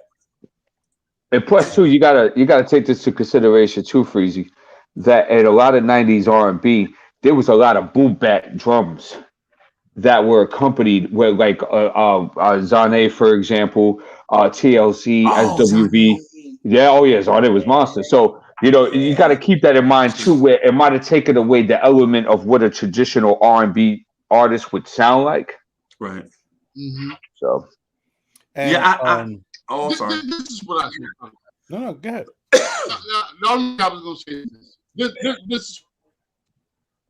If I listen to you, regardless if I buy you on stream, if I go get your CD, however I listen to your music, and when I come see you live, if you don't sound the same, and you trash, we have oh my God, we have an issue. Right. We have an issue. Right. I'm telling you right now, it's going to be some smoke in the city, because if the thing that you do in the studio doesn't transition to the stage, and that's why I appreciate old school arts. Right. And I'm talking back in the day when you got people on stage actually playing instruments. Right. Well, G-Man, it's the Albie Shaw versus Tory Lanez. Who do you prefer, Albie Shaw or Tory Lanez? I'll be sure. I'll be sure. Of course. But I'll be sure. For sure. But G-Man, it seemed like a layup. But when I said 80s and 90s R&B versus current R&B, they was like, "This, what are you talking about?" Yeah, but Tory Lanez ain't R&B either. That's not really fair to him. He can't mess with no Albie Shaw. What is Tory Lanez? Tory Lanez is more hip hop. He's he's more of like a rapper, and he does some R&B tracks, but he's a rapper though. Yeah, he's more hip hop. Okay. Can I say this? So. Oh yeah, what's up, Chuck? Okay. Go ahead. What I was going to say is that if we're going from 70s to 80s, 80s to 90s, 90s to early to mid 2000s, I would say the quality of vocals dramatically change as you get into this new era of R&B. There were a decrease. It's absolutely it was a decrease. Like if you're talking the 70s, everybody could freaking sing, and not only could they sing, they could do it live, right? Yeah, right. Absolutely. And on demand. Right. And you still have some of that in the 80s, right? Because of some of those, especially the mid 70s artists transitioned into the 80s, into the mid 80s. Then I would agree with G-Band. Now it's really about selling records, and there was a lot of people that really couldn't sing having these humongous records, right? You come into the 90s was kind of like a weird era because you could have people that could really sing like Coco from SWV, but then you'll have this like kind of like broken off pitch R&B kind of sound. Changing like, faces. Yes. Changing faces. Changing faces. Right. Yeah. Yes. So I guess Freezy, you mind. Huh? You mind. What? About changing faces. You don't like that whole style of just get over R&B. No, I don't like get over R&B. Gotcha. No. I my preference is I don't even like Escape because I think Escape is the classic example of. Sorry, you hit a nerve. How about En Vogue? I love En Vogue. Okay. En Vogue, top notch. Wait. Yeah, I'm about to say that's why I asked you that. Definitely Allure. Well, what don't you like about Escape? I don't think they are as talented as what is portrayed. The two sisters? No. I like the Scott sisters. I like the Scott sisters, right? Mm-hmm. But they don't give me the classic R&B diva vibes, right? Because the first time I saw them, they was dressed up like little boys. Well, yeah. You know what I'm saying? Yeah. So I'm like, I ain't feeling this off rip. And I'll tell you, they had a song called "Just Kicking It." The first time, right? There was a "Just Kicking It" and a "Just Kicking It" remix. Anyone on this panel? No. Oh, he's breaking up. I got one for you, Freezy, and you cannot deny the authenticity of this beautiful woman's voice. Okay. Anyone on this panel right here behind legitimate that tell me that Tiny is a vocalist? I'll wait. No. but I will say she had some moments, but no, I would not say she's a vocalist. No. Right. No. Freezy. How about Sade? Oh. So I only wanted to keep y'all 10 extra minutes, right? But since you brought up Sade, I think Sade is grossly overrated. Very. Yes, Sade. I have the Sade Anita Baker argument all the time. But come on, man. I mean, you can't put them in the same class, though. No, they were. The only reason is because they were on the radio at the same time. Not because they were similar, but because they occupied the same space at the same time. Okay. You know what I'm saying? So yeah, but I'll be honest with you. Even though there was a lot of appeal with Sade, she definitely set a vibe. She was beautiful. She like, you know, her videos and stuff kind of mesmerized people. I didn't think she was the greatest vocalist either. Neither. Okay. But if you wanted tough to crowd vibe, here. if you wanted No, to but vibe, she's really good. Yeah. Yeah. She was chill. She was more chill music than She's a like chill if you music. were going to she hear. sets the vibe. Right. I'm going to say something. I'm glad my camera is off. Y'all definitely probably going to boot me out of the video chat for this. Mary J. Blige can't sing. Oh wow. Wow. What? Huh? Amazing songs. I was listening, but I wasn't listening. Yeah, amazing songs. Say that one more time. Rolls Royce. Amazing Rolls Royce, songs. He said Mary J can't sing. That's what he said. Yeah. You heard what he Couldn't said. carry a tune in a 5-gallon bucket. Wow. Okay. So what do you think about Tony Braxton? Wow. No, I like it. I like so it. Let's be clear, right? It's a tough crowd in here. Listen. Love song coming your It sounds like that. When I put this in perspective, you guys will agree.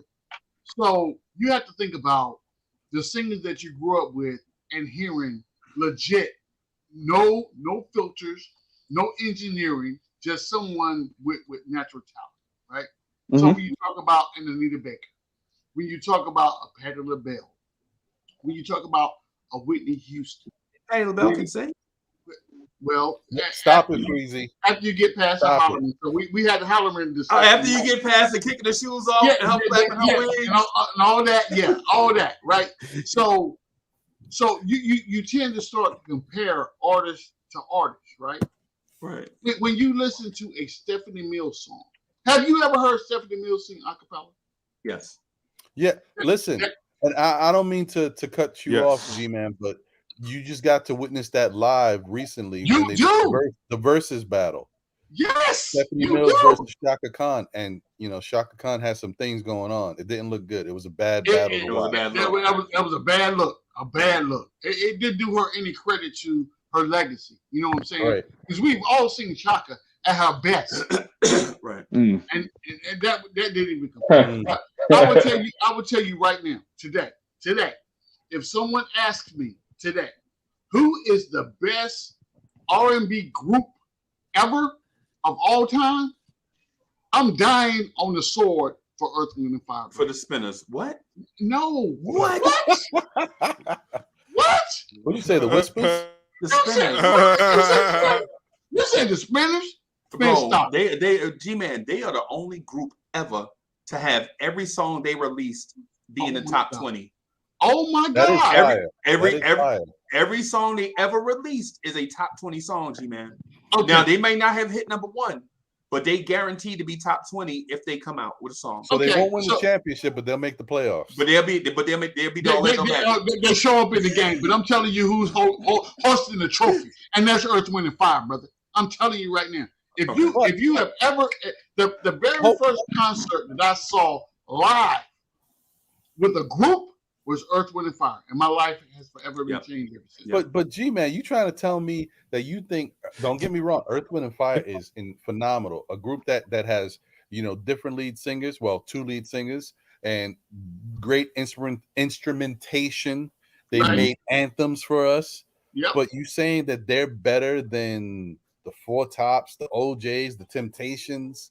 Yes, and yes. I'll give you maybe, but I don't know if they're better than the Temptations. Like 5 different lead singers. Like 4 years of music. So are you valuing versatility over the total sound of the group? Versatility and hit making. Okay, hit making is subjective because you're looking at who listens to your music and who doesn't. Someone may have a preference other than the other, right? But what I'm telling you is this: what is the band makeup for the Temptations? I'll wait. Well, they're not a live band. They're just singers and dancers. That's I my get point. it. Right, I got right. you. That's my point. Right. You got to do a whole lot to put together instrumentation, backup singers, lead singers, and then just your group. So compare them separately. Then compare them separately because if you do bands, you can't compare. So you would have to compare Earth, Wind, and Fire to groups like there is nobody you Mint can compare Condition. Earth, Wind, and Fire to. Like Mint Condition. Isley Brothers. Isley Brothers, yeah. But Temptations, you would have to compare them to New Edition, Troop, the Four Tops, and groups like that. Yeah. Okay. Frankie Lyman. And there ain't nobody in Earth, Wind, and Fire that sings like David Ruffin. Nobody. I agree, but that's Nobody. not their style. Not their style. I hear you. And if you ask me, there's nobody in Temptations that sings like Johnny Gill. Mm. I think Look at that. I think Dennis might give him a run. I think Dennis might give him a run. Dennis Edwards. Yeah, I know who Dennis Edwards I might give had him this a run. conversation. Nah, but I can never give over Dennis Edwards doing that video with what's her face? Saida Garrett. Yeah, I can't get over that video. That video kills me, V. What I will say is this. I will say this. I will give the Temptations props in this. So the Temptations has a song in their repertoire that resonates with everyone, right? For me, it's the holidays, the Christmas holidays, does not begin until I hear Silent Night. You gotta hear Silent Night. If I don't hear Silent Night sung by the Temptations, then there is no holiday. You can put all the lights up, all the presents under the tree, all the eggnog. If I don't hear Silent Night, it's a wrap. First up, I'm mad at Freezy for bringing up this whole comparison thing and spurring this conversation now when he's ready to get off. Not good, Freezy. Not good. I know, man. And so the thing is I have to have these conversations with y'all when I have y'all, because when we talk Knicks, everybody want to hear how Obi need more minutes. They don't care nothing about music. Right. That's all it is. Because if I deter a little bit, y'all notice on the KMB, if I deter a little bit with pop culture, people in the chat is like, but Obi need more minutes. Okay. All right, let's get back on track. Obi do need more minutes. Okay. Hey, but on a real Freezy, I would tell you guys this, right? I look forward to these sessions, to the vibe show that you have going on, regardless of what we're talking about, because it legit gives me an opportunity to sit here and chop it up with knowledgeable brothers and get your input and your take on whatever the topic is that we talked about. You know what I'm saying? And that's important. And I appreciate you for allowing us to be able to do that in this type of environment. You know what I'm saying? Yeah, and eventually, I'm gonna tell you, I'm gonna get through this '90s music, man. There's a lot of '90s music out there. Ideal, the Bobby Brown era. Yeah, there's a lot of stuff. Yeah. A lot of stuff. Ideal was have you listened to Ideal? Like, listen to them sing. Mm-hmm. They are a lot better than what you think. Oh, I know. Because I listened to a song they have called "Creepin'" on the album. And I'm like, hey, these brothers can sing. But you know what? There's another group out there too, a group called the Transitions. Anybody ever heard of them? No. The Transitions is a group that was bought out by Michael Bivins. Mm-hmm. Matter of fact, let me find it. You mean Bo Biv DeVoe, Michael? Michael Bivins, yeah. Yeah. Oh, okay. Yeah. Transitions. Yep. The Transitions. Another bad creation? No, the Transitions. The Transitions, bro. Watch. Let me see. I'm gonna tell you something while Freezy's looking that up. I'm gonna tell you something about when you look at people, or you listen to people, or you buy people's records, you listen to them on radio. Keith Sweat, right? And we talked about Keith Sweat last night.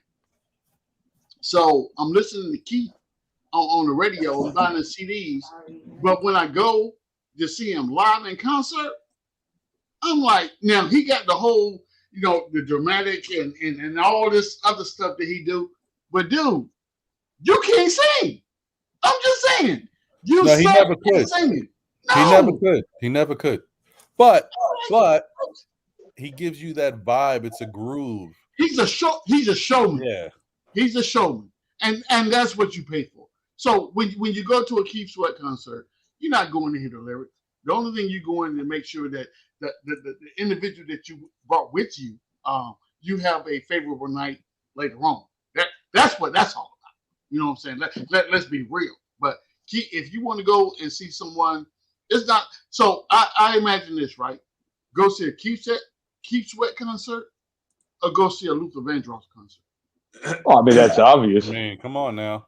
Now, I was going to say, have y'all ever heard King Floyd? No.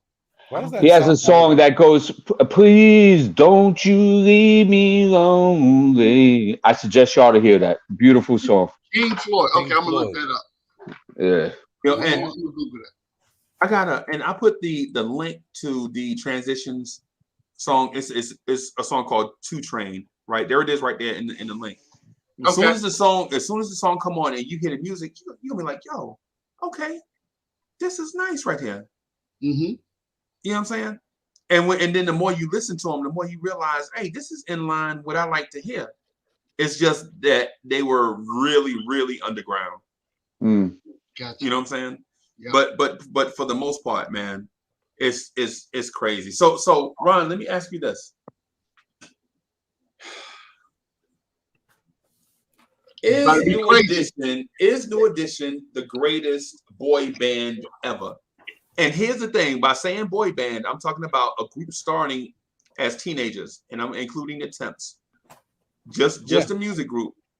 Are they the greatest boy band ever? I'm including the Temps, the Four Tops, and everybody starting at about 16, 17, 18. Wow. Yes. No NSYNC? Yeah. No, 98 degrees. What kind of chat is this? No Backstreet Boys. Noodle. What are y'all talking about? No, you know why? They are because of the fact of how much talent they had in the group and how much has spurred from that talent into others. And they set a blueprint that others followed. The Backstreet Boys, 98 Degrees, NSYNC, all these groups The came Wu-Tang after Clan. them. Yeah. How about Boys to Men?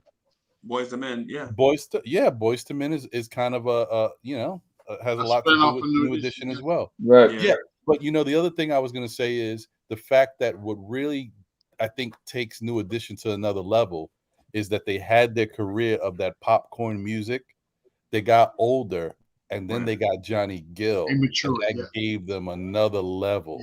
That took them to another level. Yeah. And then you get the spurt where they break off and they start doing their own thing. And they all had hits being single, maybe not as many hits, but you know what I mean? I'm doing that for Ralph Tresvant of the world because Thank you, Prince. Thank you, Prince, for saving New Edition. Prince gets all the credit. Everything in music, everything goes back to Prince. And I say that jokingly, but if it were not for Jimmy Jam and Terry Lewis producing their Heartbreak album, and what people don't know is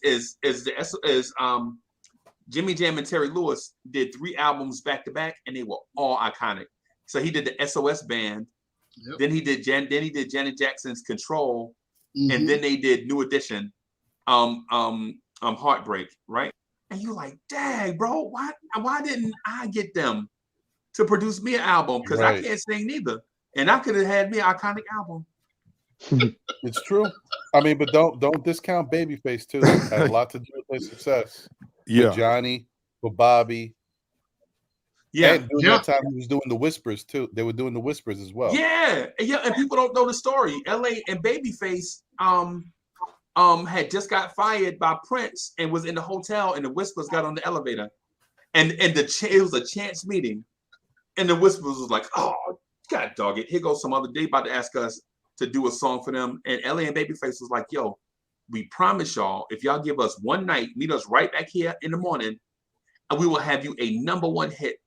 And the Whispers was like, man, okay, whatever. We got to come downstairs for breakfast anyway. Just, and so they come back down, and the name of the song that they had for the Whispers is a song called "And the Beat Goes On." Yep. And then they gave him another one, "In the Mood." Yep. In the mood, yeah. Yep. Bro. Yep. The Whispers are slept on, bro. The Whispers Oh, Slipknot, because they got a song that I play on Valentine's Day for me and Miss Mocha called "Lady," bro. Oh, come on, lady is man. Come on now. bro, See, bro, I'm telling. Yeah, you know what, Freeze? This is good because when I start talking to y'all, I realize I do know my stuff. No, we realize you know your stuff. Yes. Yes. You know what I'm Word. saying? Yeah, man. No doubt. Hey, No so doubt. Chuck, what do you think? Do you think New Edition is the greatest boy band of all time?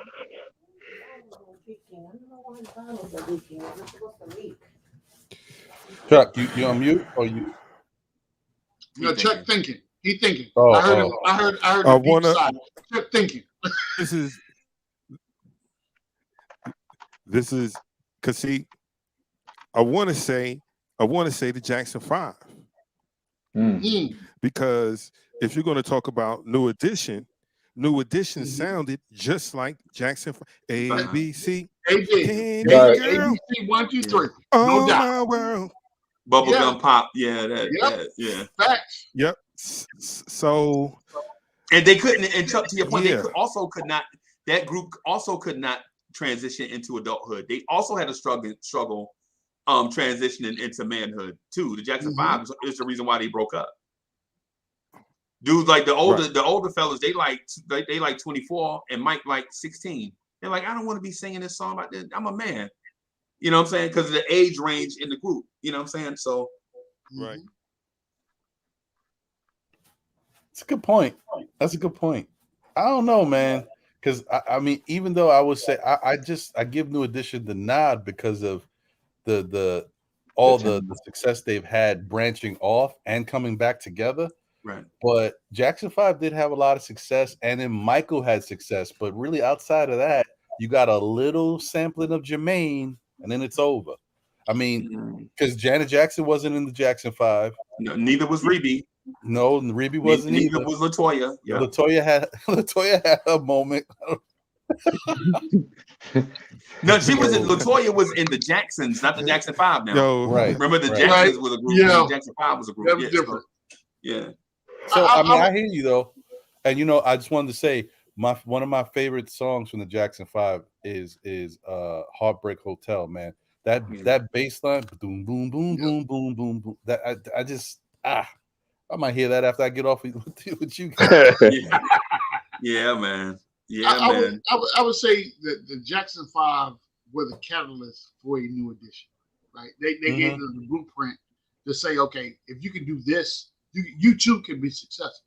Right. If you find right. the right cohorts to join in with you, and if you guys are talented enough, you too could be the Jackson 5. And when Candy Girl first came out, that's the Jackson 5 was the exact group that people compared New Edition to early on. But they were able to take that and grow that. So that they elevated the game. So and to Freezy's point, the Jackson 5, I think at that point they plateaued because of whatever, I want to be better than this person, or we're singing songs that it doesn't equate to what I believe my fan base is. If I'm 24 years old, to Freezy's point, and Michael is only 15, 16 years old. So we are catering to different fan bases, right? Yeah. So when I walk in the club, I don't get the notoriety to say, oh, this is Jermaine, he's in Jackson 5, but you're singing popcorn, bubblegum songs to little teeny boppers, right? I'm 24 years old. And I got kids. Little teeny bopper. You know what I'm saying? I got kids your age. You know what I'm saying? That's not what I'm looking for. But I think that what New Edition was able to do, first of all, coming out of a project situation, a property type situation, to where it's all a bust. Anybody that's lived in that type of situation knows that when you get the opportunity, it's all or nothing, and you're willing to do whatever you got to do to make it. So once you take that step, then it's the step after that, and after that, and after that, and you continue to elevate your game. Even throughout the trials and tribulations, the breakups, the coming back together, the marriages and everything else that goes on.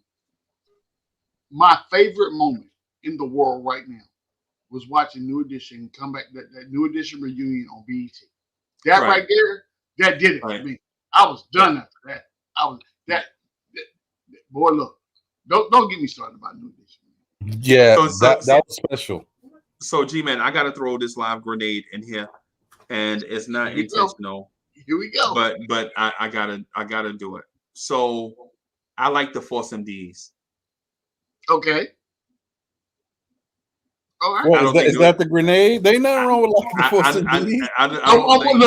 I don't think New Edition is Stop, that much better than the Force I ain't gonna let you finish that sentence because it don't make no sense. I like this group, and no lie, I like this group called Troop, and I don't think New Edition is that much better than Troop. And I also like a group called Tony, and I think Tony is better than New Edition. Okay, so what you can do, Freezy, I'm gonna sum this up real quick. You want me to jump out this window right here? No. Tony is better for the New Edition. Yeah. I'm gonna tell you this. Yeah, I know you're great. Take Tony. That's a tough one. Take Troop and the Force MDs, wrap them all up in the same bubble, give them about a year to get that sound together, and then have them come and challenge New Edition, and they still won't be able to hold their bootstraps. I would say without Johnny Gill, New Edition is. You can't look. You said New Edition. Does New Edition include Johnny Gill or not? Well, we don't know. It depends on what day it is because they wishy-washy. Hey, that's okay. In the days when they not wishy-washy, he there. So yeah, he there.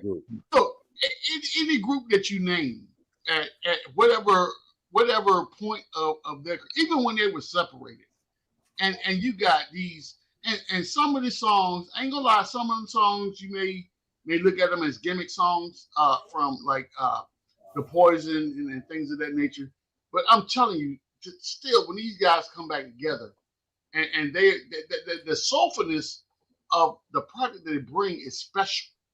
Especially that Bad Boy album, the New Edition Bad Boy album was especially soulful. Hey, listen, there was two really good tracks on that album. Yeah, Rewrite the Memories was one. Hot Tonight. Gonna get you hot tonight. I like that. That's what it was okay. But no, Home Again. No, not that album. No, that's that a different one. Okay, it's the one came out in 2004. Oh, okay, yeah, I got you. What up, Hall Will? What up, Hall Will? But Breezy, you ain't gonna do this, man. Go ahead, Chuck. You gonna say something? Oh no! I was just confirming that album was on Bad Boy, the one in 2004. Home was on Bad Boy too, though, right? Wasn't it? Huh? Home Again? No, Home Again was not. Oh, no, Home Again was on the original label. Was on. I got you. Yeah. All right. Well, okay. To your point, you're bugging. 2020 shouldn't even be in the conversation. Troop, though, I ain't gonna front. Troop is a special group that never really got to hit their true potential because those two lead singers could really sing. What made them very interesting was they wanted to dance. Like they wanted to be able to sing and dance at the same time. Yeah. So that was interesting. They were a good group. Right. So, and be on key and pitch at the same time. Right. Ron, you bring up an excellent point, right? So, and I think that people take for granted the dynamic of a New Edition to be able to choreograph dance steps on stage. You're dancing and you're singing at the same time.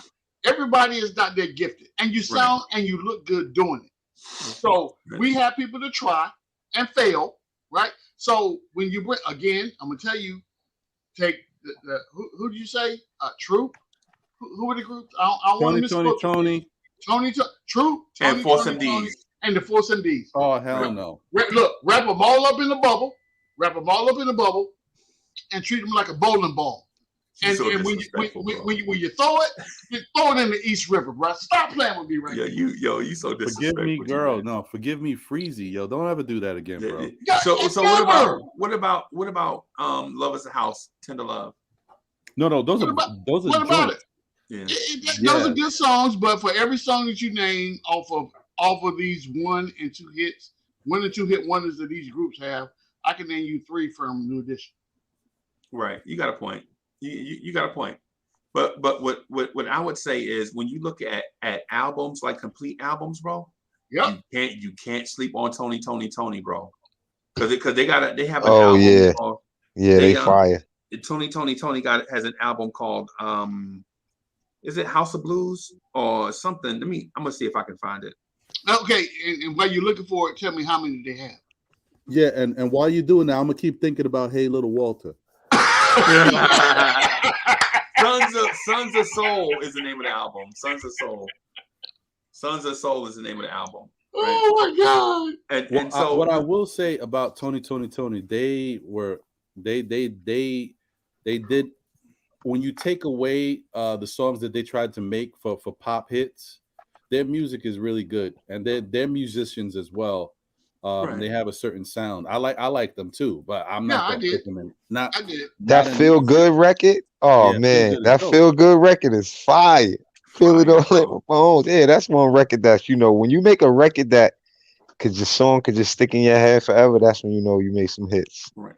So one of my favorite joints by Tony is My Ex-Girlfriend Is a Hoe. My ex-girlfriend. It's fire, bro. The whole album. Man, I thought I might have to go back and listen to that, Freezy, but I'll check that out because I haven't See, heard Freezy got anything access to exclusive cuts. Exclusive. Yeah. And Freezy, I was gonna Yeah. tell you, bro. I listened to like a good 2 minutes because we're talking right now. I went to listen real quick to that Transitions. Right. I'd never heard that before, but I will tell you, they give me a vibe of. You remember when Dave Hollister went solo? Yep. They give me the Dave Hollister vibe. Dave Yeah, I like Hollister the vibe. sound. Yeah, man. They have a bunch of songs, man. They really slept on, man. So that's what I'm saying. So the point I was making is it's groups. I like the distinction between 80s and 90s R&B and 2000, or I'm sorry, 70s and 80s R&B and beyond. There is a distinction in a line of demarcation. Y'all know it because y'all know Pretty Ricky don't sound like the Temptations. No, you know what I'm saying. We know that we understand that. But you know what that had to do with, Freezy? That had to do with corporate music getting in the mix. That had to do with the technology of engineering advancing so that dudes weren't really doing everything on one take and stuff like that. They could get lazy with it. So, like, for example, like Eddie Murphy, when he came out with Put Your Mouth on Me. No, Party all the time, party. The guy can't sing. No, and this was accepted at that time because they were about the face and the art really took a step back as the technology had advanced and corporate America got involved. So yeah. Right. Why the hell did I go to Put Your Mouth on Me first? I don't know. I don't know what you're thinking of, Ron. Where you mind at, Ron? What you thinking about right now? For real? Yeah, Man. bro. Did y'all mention the stylistics in all this discussion of these groups? That was last we didn't night. bring them up today. Oh, that was okay. That was last night. Yesterday we brought them up a lot. Yeah. Oh, okay. My fault. I didn't listen. I didn't know. Yeah. So Stylists is that group that, I mean, for me, it just kind of, stylists for me is the foundation, and then everything after that, you just build upon it. So AD loves the stylistics, bro. I don't blame him. I absolutely love the stylistics, bro. I'm telling you, love them. So when you go, and it's a very easy transition to go from a stylist to where you are just listening to the vocals, and then once you get into a group like Earth, Wind, and Fire, where you introduce the instrumental, and you combine them, and you see what that product looks like, and then lo and behold, when you think that's just the creme de la creme, the cream of the crop, and then all of a sudden, Frankie Beverly and Maze just pops up out of nowhere, and I'm like, look, I'm telling you something right now. I don't care what I'm doing, what time of day, it could be 2:00 in the morning, and if I turn the TV, the radio, or whatever on, and hear that dun dun dun dun dun dun, I'm like, and then I hear my man go, it's over. It's and over. I'm up in the house like, okay. And my wife got to come upstairs and beat me with a broom. Like, it's 2:00 in the morning. You be quiet. Yeah, man. Mhm. You know, and oh my bad. No, go ahead. So Because so with, he just when you was talking about real singers and stuff like that, and that period of R&B from the 70s and 80s. I don't know if it's 70s. It might be 60s, 70s. Probably 70s though. The Gap Band. right. Yeah. Late 70s, early 80s. Late Right, 70s, right, yeah. right. Late 70s, early 80s. Charlie Especially Wilson, early Charlie 80s. Wilson, Charlie and all them Wilson. boys. Charlie Yeah. Wilson, yeah. A true singer could sing Yeah. a note right now. You like, damn, he sounds just like the record. Right. And the crazy part is the 2022 tour for New Edition, and this is how we wrap everything up. And we don't even know how we're doing this, right? So the 2022 tour schedule for New Edition includes New Edition, Charlie Wilson, and Jodeci. Imagine that. So is it New Edition or is it just like a couple of people? No. They're all together. They're all back. Well, let me see. Let me go back. No, they're all back. Okay. Yeah. Are they? Okay. Yeah, Okay. because they just recently did that Battle of Boston on BET where it was New Edition and then You're right. the hell's that group? With freaking the Donnie Wahlberg dude. Oh, CNC Music Factory. No. I'm tripping. New Kids on the Block. New Kids on the Block. Yeah. Crap. New Kids on the Block. Yeah. They was battling back and forth with each other, like doing different cuts. But it was all of them. Hey, fellas, so we talking about R&B. Where do you guys put like soulful reggae music? When you say soulful, like Barrington Levy, or like what do you mean? No, in the same vein as love songs and same thing as R&B. Their own system. Man, I mean, there's some soulful reggae songs that I think are incredible. There's a song, and I can't remember the name of the artist right now. I could tell you in 2 seconds, but I'd have to look it up on my phone. There's a song from the movie Love Jones where he takes Nia Long to the reggae club and they're dancing, and the dude is on the stage singing. That song is probably the best reggae soulful song I've ever heard in my life. I can't get it out of my head. I just can't remember the artist. I'm gonna think of it though. Like this, yeah. There's moments for that. Maxi Priest. Maxi Priest. Yeah, he had that soulful sound, right? Yeah. Yeah. My favorite artist right now, well, I guess not right now, but is Michael Rose. He got a joint called "Guess Who's Coming to Dinner," the old black Uhuru song joint. He did it live. Michael Rose. Yeah.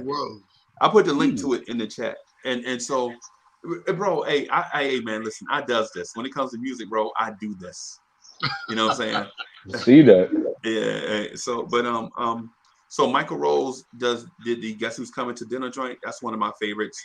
I like "Action" by Terra Fabulous and that girl. Action. Yeah. I like the Sister Nancy joint. Bam Bam by Sister Nancy.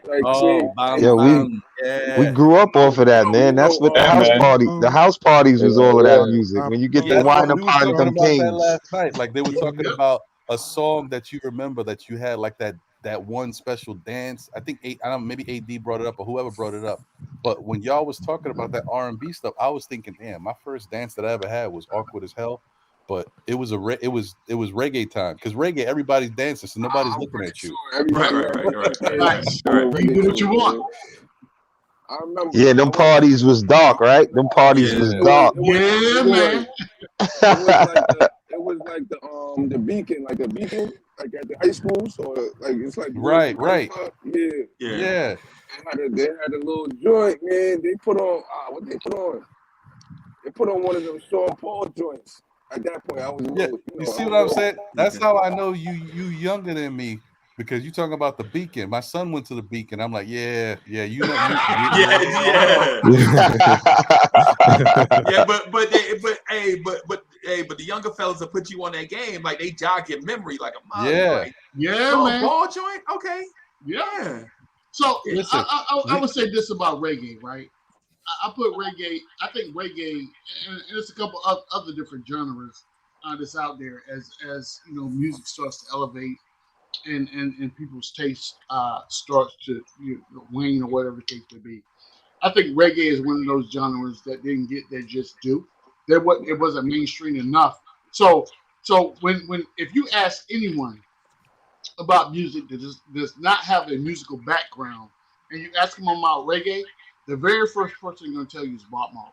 That's the only reggae artist they know, right? But there are so many other talented reggae artists out there that's putting out dope content that people never ever get to hear. It's underground, right? So unless you're entwined to that environment, you're never gonna know what that is. And I'm telling you right now, it's been times to where and one thing about being in the military is you meet a lot of different people from a whole lot of different cultures, right? And one of my best partners when I was in Korea was from Jamaica. And I'm telling you, he opened my eyes to a whole bunch of other stuff that I had no clue of what was going on. To where at a certain point, when I was on the phone and I got his accent, he's like, why you sound like you were Trinidad or somewhere? What's going on right now? Let me get you home because you're losing yourself right now. I bought some Valentine's tickets for me and wifey. We going to see Super Cat, Shabba Ranks, Junior Reed. What's his name? Not Barron. It's Barrington Levy. Yes. Barrington Levy. Yeah. I'm telling you something. That when I was in Korea, I fell in love with two artists. It was Shabba and Buju Banton. Boy, you can't tell me nothing about Buju. You better not say nothing bad about Buju. I went to Jamaica when he came home to the concert. But you know what? One of the best ones was Coco T. Remember Coco T? Man. Look, I'm telling you right now. Look, I hate the fact that these guys don't get their just due from mainstream media. You know what I'm saying? When you start talking about music and how it impacts life. Yo, we can't play music on the joint, man. Yeah, we can't play music. Oh snap! I thought I was on mute. That's my fault. I did that. That was my fault. I swore I was on mute. Yeah. Hold on. Rewind selector. But hey, easy. I'm telling you, man. Reggae music. One of my favorite reggae. Go ahead, Chuck. Absolutely. One of my favorite reggae songs is by Gregory Nerds. Yeah, Night Nerds. Yeah. Yes, sir. For sure. Hey, and I'm embarrassed, but I'm gonna say this, bro. I was in a place in the Bronx trying to holler at this lady one time, and we were standing on the corner. They had a basketball court on the corner, and we just standing. Dude had his turntables out, and we just standing there. Everybody ice grilling each other. We all think we tough, right? For some reason, I don't know. You know what I'm saying? We shouldn't have been, man. But so they put on this joint. They put on Mad Lion, Take It Easy. And it's the first time I had ever heard it. And I was like, yo, this song is so different than what I'm used to hearing. Yep. Because I was used to hearing at that time, there was Slow and Sexy had been on the radio, the Shabba Ranks joint. Shabba Ranks, yep. And it was a whole bunch of smooth reggae songs that had been and Take It Easy came on. And I was like, this right here is so dope that this should be a genre. And then after that, nothing else came except for Lil Vicious. You remember Freaks by Lil Vicious? Oh, Freaks, yeah. Yeah, Freaks, yeah. After that, bro, and Terra Fabulous Action. That was Tour by Capleton. Remember Capleton? Oh, Capleton. Yeah, I know that song. And then also Patra. And yo, let me. Hey, G-Man, I got to tell you the story, bro. I promise you. After I won't say nothing else for like 2 minutes. I promise.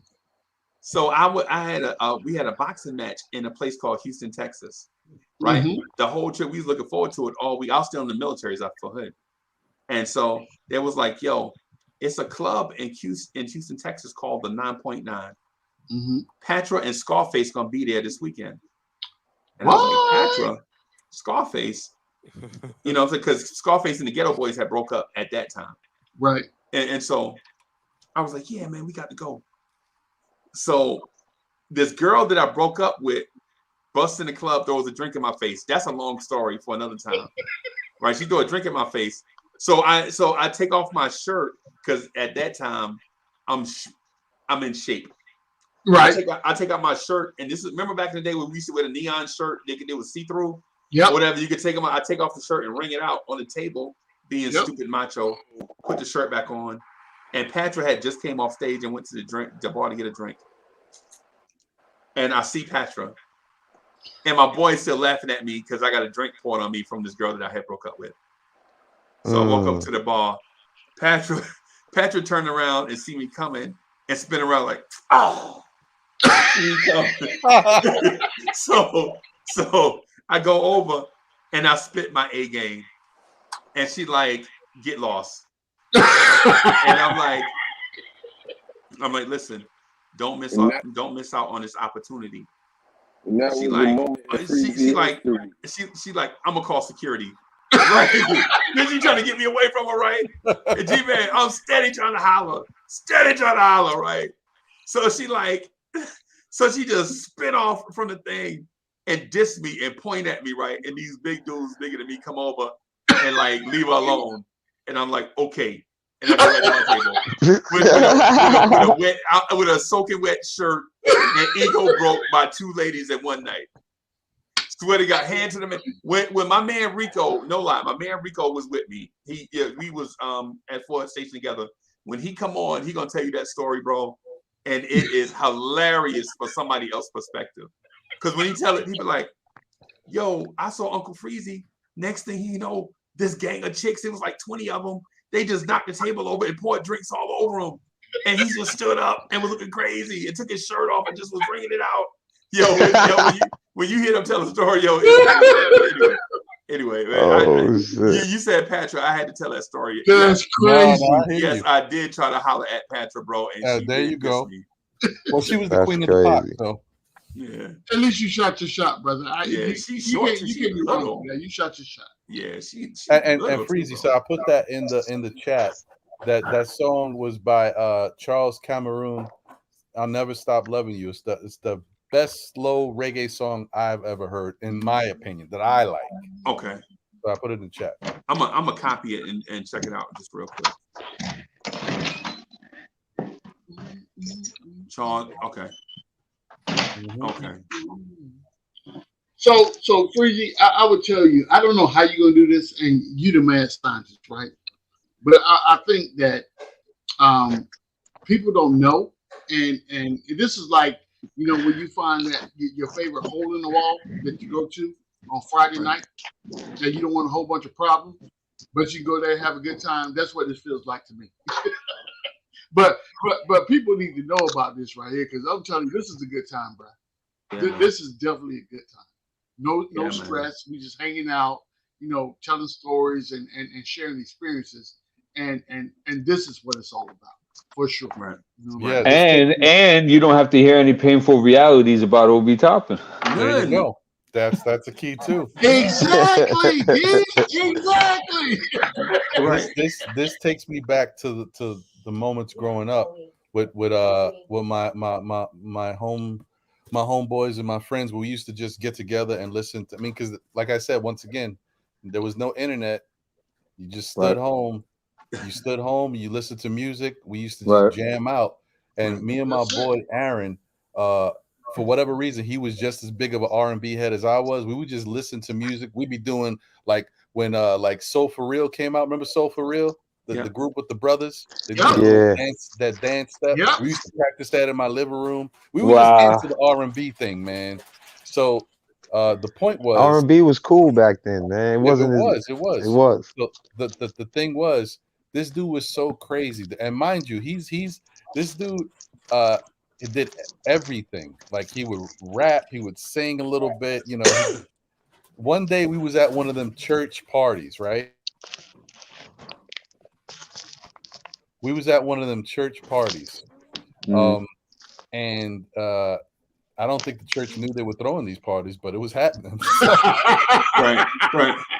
It was like downstairs in the basement of the church, Right. and they were playing like different music. This dude goes up to the DJ, right? And mind you, at this point, this is like kicking the party off. Nobody's dancing yet. You know, we all like young, probably like 14, 15, maybe. This dude goes up to the DJ and requests a song. He gets on the dance floor. He grabs one of the girls and just starts that. And you're like, okay, he gonna kick it off. He told the DJ to put R. Kelly "Sex Me On," and that off the church party. It was crazy. Wow. Yeah, man, it's wild stuff. Who's your man's? Come on, bro. But this dude's there. He got the chick. He's grinding. I'm like, yo, this is wild. Yo, not only are we getting in trouble, we going to hell too. God, bro. Word, doing that in a church. All at the same time. Yeah, man. Yeah, man. So I was. Oh my goodness. I was trying to. So, the New Edition thing I think was an intriguing question to me, because I asked a lot of people, but everybody is not music experts. So when you ask people, they go by what make them feel good. They don't really look at as opposed to the art. Yeah. So just hearing y'all opinion on it kind of set me back a little bit, because I thought the conversation was more convoluted. But when you think about it, maybe New Edition is the clearing the way winner. They're beasts, bro. They're beasts. Yeah, because they got Belle Biv DeVoe included in there, and Johnny Gill. And the other thing that you want to talk about is really, I don't think he gets a lot of as style. much credit as he should get. Ralph Tresvant is the I was just going to mention him. The key to New Edition. The fact that they could do their dance moves and Ralph still had his voice to sing the songs and sound good and be clear. Some of them dudes was out of breath, but Ralph had it together. Yeah. And see, what I was going to ask you was who do you think was the weakest link in New Edition? It's hard to say. Michael Bivins. Definitely, but yeah. Yeah, Biv didn't. But then he had other talents though, because he birthed Boys the Men. Right. He did. Biv had definitely had other they all had their talents. talents, right? I'm gonna tell you a and story. boy groups dope was cool to have a boys group back in the days because of them, I think. Yeah, absolutely. And you didn't have to feel ashamed about being a boy band back in the day, right? So I'm gonna tell you this story, right? So back in the 89 to 90s, I'm in the Army, and imagine this, right? Imagine somebody knocking on your door and telling you, "Hey, pack your crap, you about to go to war." I'm like, I did not sign up for this to go to war. I signed up for this to get 4 years of college and ETS and then go to school. Nah, bruh, if you want this money, you got to pack your shit and we about to go, do the thing that you we about to go to a place you can't pronounce. Yeah, I can't even begin to pronounce it. And it's going to be hot. Like Somalia. Yes, bruh. So these people, and imagine this, right? Imagine this. So the hottest place I had ever been in my life was probably South Carolina at this point, right? So that's humidity and whatnot. And I'm a young kid, right? So I join the Army and I go to Fort Sill. I'm doing my thing. And they say, pack your shit. You're going to war. So they put me on a plane. When the plane lands, bro, and they open the door of the plane, there's no jetway. There's no little thing where you walk up the ramp and go into the terminal. Ain't none of that. You on the tarmac. When they open that door and you standing in that door, and the heat, brother, I'm telling you, the heat feels like you standing in a microwave. Yep. I'm like, oh my God. And this is how you know how hot it is. Because as soon as you get to the bottom of the tarmac, they give you 2 bottles of water, 2 big bottles of water. Yep. They say, drink this right now. So we get on the bus. No idea where the bus is going. We get on the bus and we drive. And we drive for like an hour and a half. The bus stops and I'm looking around, no buildings, no camels, no trees, no nothing. It's like, get off. What? Get off. Where am I going? Get off the bus right now. Get your bag, get off the bus. So we standing here, we like, walk that way. Brother, listen, when I tell you, you don't know where you're walking to, and they point and they say, go here. And that's what you do. You walk. So we out here in the middle of nowhere, ain't nothing but sand for 100 miles. It's about 150 degrees. Dry heat. But if you have never experienced that in your life, I don't wish that on nobody. And mind you, you are dressed, to the T. You got your bags, and then you're dressed with all this heavy clothing on. It ain't like you got shorts and flip flops on. Nah, you got to be battle ready. You got to be battle ready, and then you carrying your weapon, you carrying your ammo. Man, look, I'm gonna tell you something. Anyway, let me speed this up real quick because I have a tendency to talk for a long time. I never heard that, G-Man. If you ain't noticed. But at least you recognize it. But I say all that to say this. At the time when I left the States, I had just met my wife, now my wife. And at that point, she was somebody that I want to, get next to, you know what I'm saying? So I legit sat down and put words over Ralph Tresvant's song, Sensitivity. Yeah. That's how you put your Mac down? Yeah, that's how I did it, brother. And that's why Ralph will always be my favorite singer in New Edition. He gave me that extra because he had that. When I listen to Ralph, and this may not make sense, but when I listen to Ralph, I hear Michael. You know what I'm saying? Yeah, right. I see that. I get that same ebb and flow as to where the song Sensitivity. You know what I'm saying? Right. when you come up and you sing. But G-Man, how do you rank a group like High Five to New Edition? I think that New Edition will always be number one for me, bro. In that group. So ain't no group that I can come up with that's gonna. No. Okay. All right. No. But I will tell you, High Five was a special group. They were. It was really because of that lead singer. Tony Thompson. Playing hard to get. Tony Thompson. Boy, look. I'm telling you.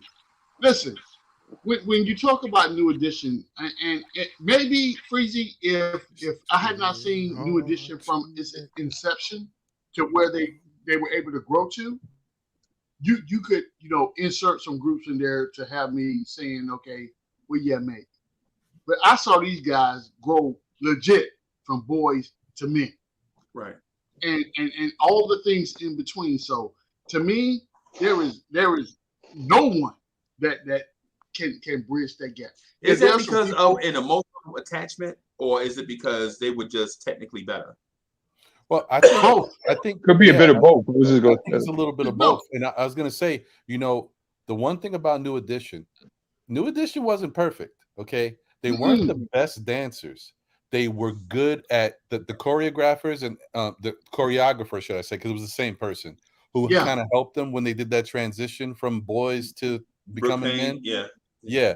That transition right there, they honed in on the moves. And when you think about it, I'm surprised it rocked, because today's time, the moves they used to do were very Temptation-like, and people would see that as cheesy. That wouldn't rock these days. No. Back then, it was still a good look. That was it. Yeah, it was still worked. And it was cute because they were young. If men were doing it, it might not have played the same. Yeah, no. Yeah. It wouldn't have been the same. It would not. So I would say that at the point when you look at a New Edition, this is before the movie. Now, mind you, this is before the movie came out, to where we see all the behind the scenes things that happen, right? So take all that out of the equation and think about when you are actually in a venue and you watch a New Edition on stage live, doing what they're doing, and so prolific in what they're doing. That's unmatched at this point. Yep. They were able to conceptualize an old school Four Tops Temptations type style on stage, with everybody in unison doing the moves, and still be able to bring you that especially when they added Johnny Gill, that soulful and rhythmic voice to the songs that were being sung. You know what I'm saying? Right. Yeah, Yeah. and that's another reason why I was going to say that I was just thinking back that Michael Bivins was the weakest link of them. Not his creativity, his business acumen, that's another story. But just as far as performing, he just because Ronnie DeVoe, even though he wasn't the best rapper, he wasn't the best singer. This dude could dance his ass off. He could. Right. He brought that element to the group. Yeah. Yeah, and he brought that tall, light skin aspect to it. Gotta have that in the 80s. Here we go with the light skin. Here, I was just saying, I'm not a fan of tall and light skin, but whatever. He brought his element to it. So. Yo, D, we got to get all these shots, right, D? Yo, D, we dealt with this all our life. That's why we so tough, man. Right. I don't know what Freezy talk about. Freezy's about my melanin, so I don't know what he's talking Freezy about. a little lighter than me. It's a fact. That's why Freezy put up his fist so fast. They should be like, "You come here, light skinned boy." Yeah, bro. We had mad fights because of that. All the time. The thing that if you think about that era, right? And I kind of look at music in eras, right? But the New Edition era, it birthed something else. So coming out of New Edition, and again, music to me equates timeline. So if you're coming out of the New Edition era, you morph into the I'll Be Sure era. Yeah. So I got this dude talking about you want to be off on your own, girl. Yeah. What? Yeah. I'm like, who is this dude? And then he kills you with the ballads, and then you once you think you're getting used to that, and then here comes this begging dude that we know is Keith Sweat. Yeah, he's like, I'm like, oh my God, what is really going on right here right now? So it came to the point to where dudes don't really have to have game at this point. All you gotta do is get you that Facts mixtape, right?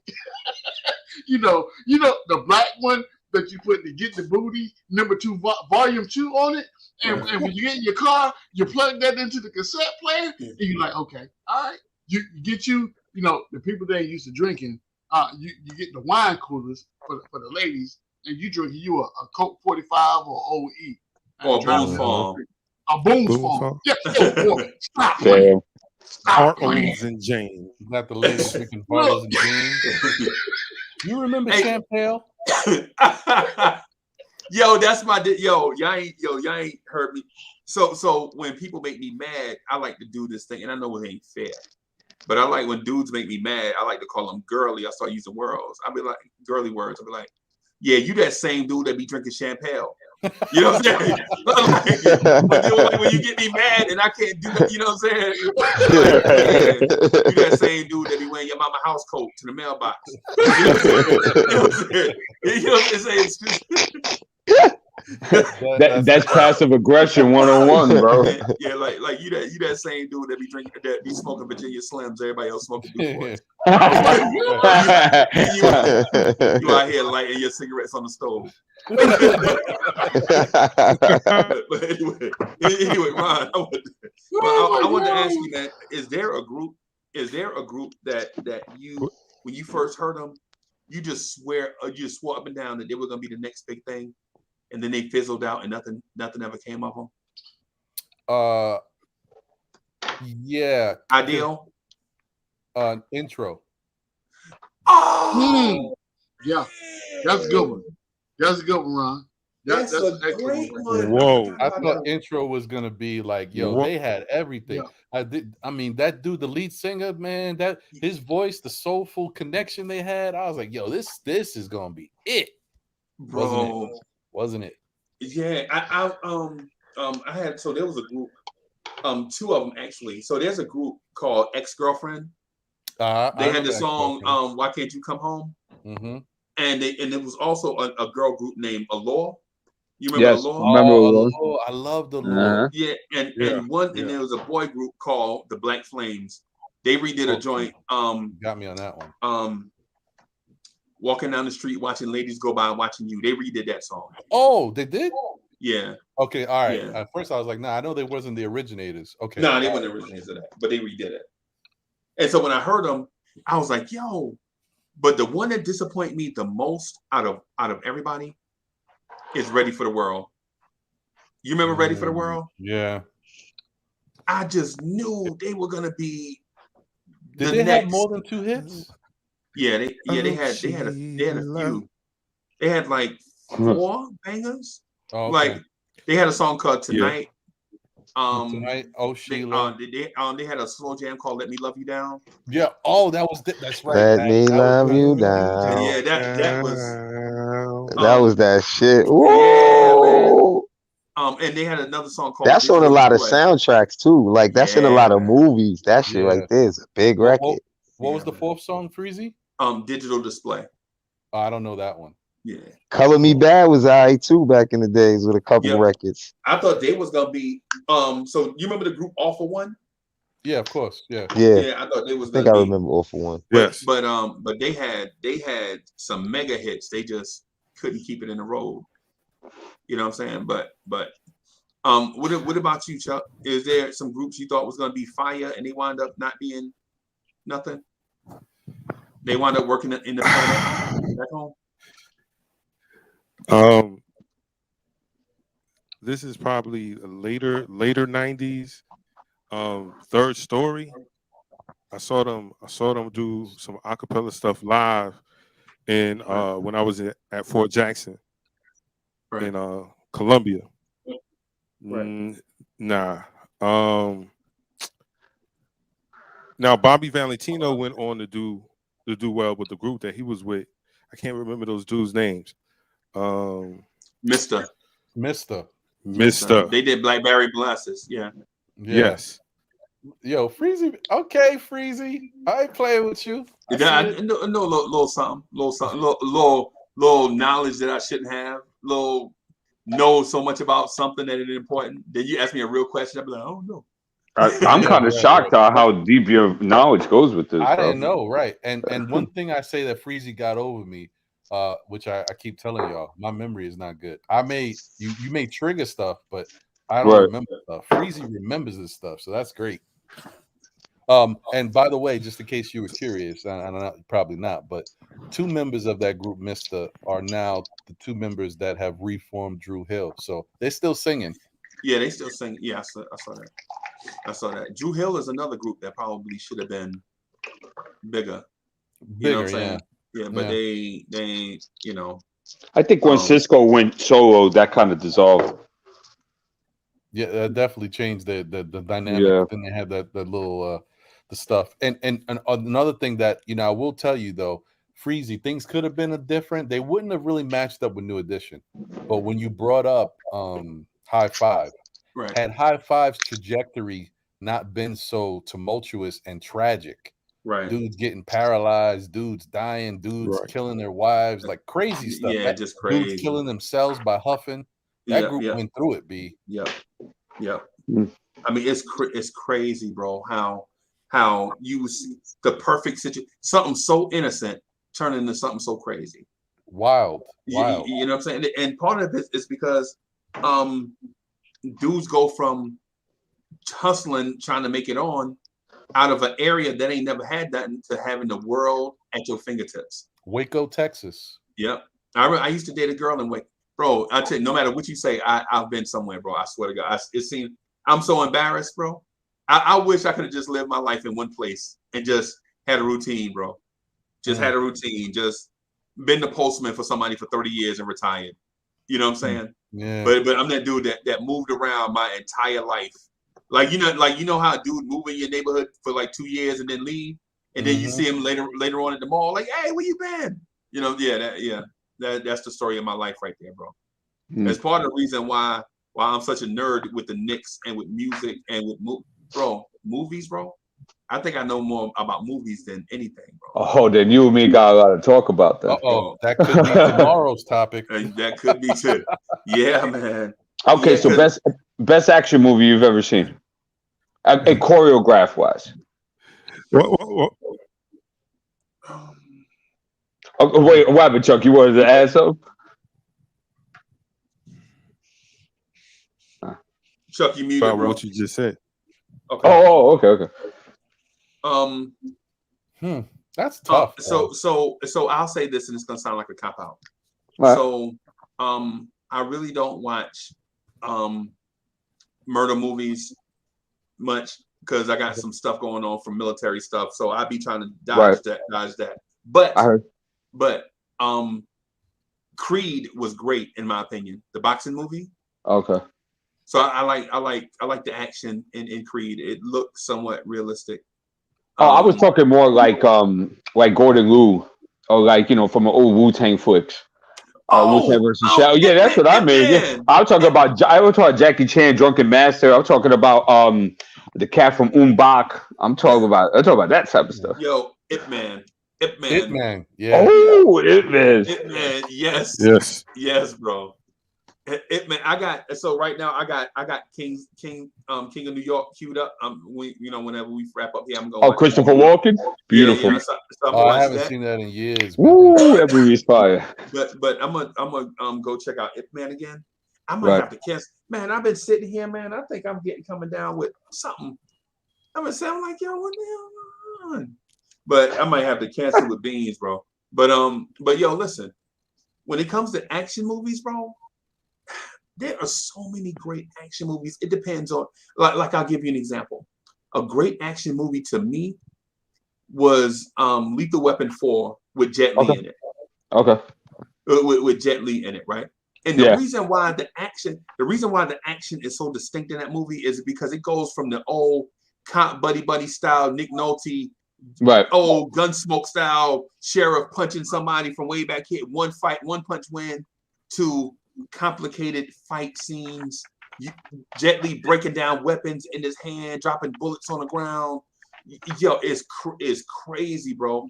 And the look on their eyes in the transition from anybody in here ever seen that show Gunsmoke?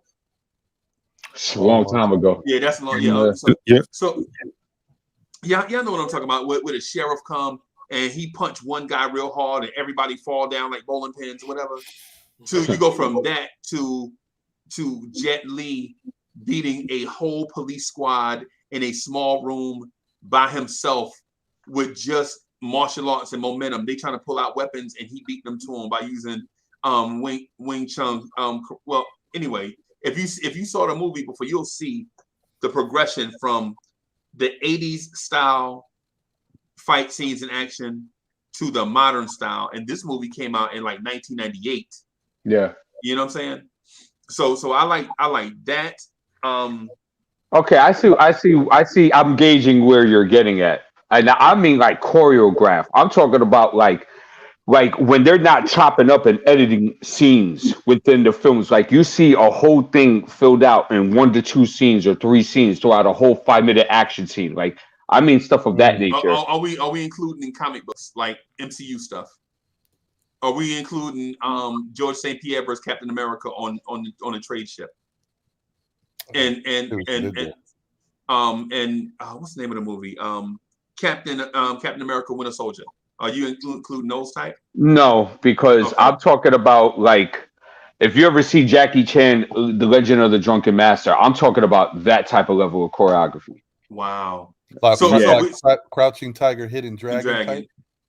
Well, that's more like it's more strings and dudes flying around and stuff like okay. Yeah, I got. Yeah, because when the dude was running and he jumped on top of the roof on the house, I was like, yeah, that's not real. You know what's a good one? But it's too violent probably for Freezy. Ninja Assassin. No, I was thinking Raid. Oh yes, the Raid. Well, that's the one where they went in the building, right? Yeah. They get the projects. He checking out some drug plugs and shit. Yeah, that shit crazy. You said what you say the name of it is? You called it the name of it is the Raid? Yeah.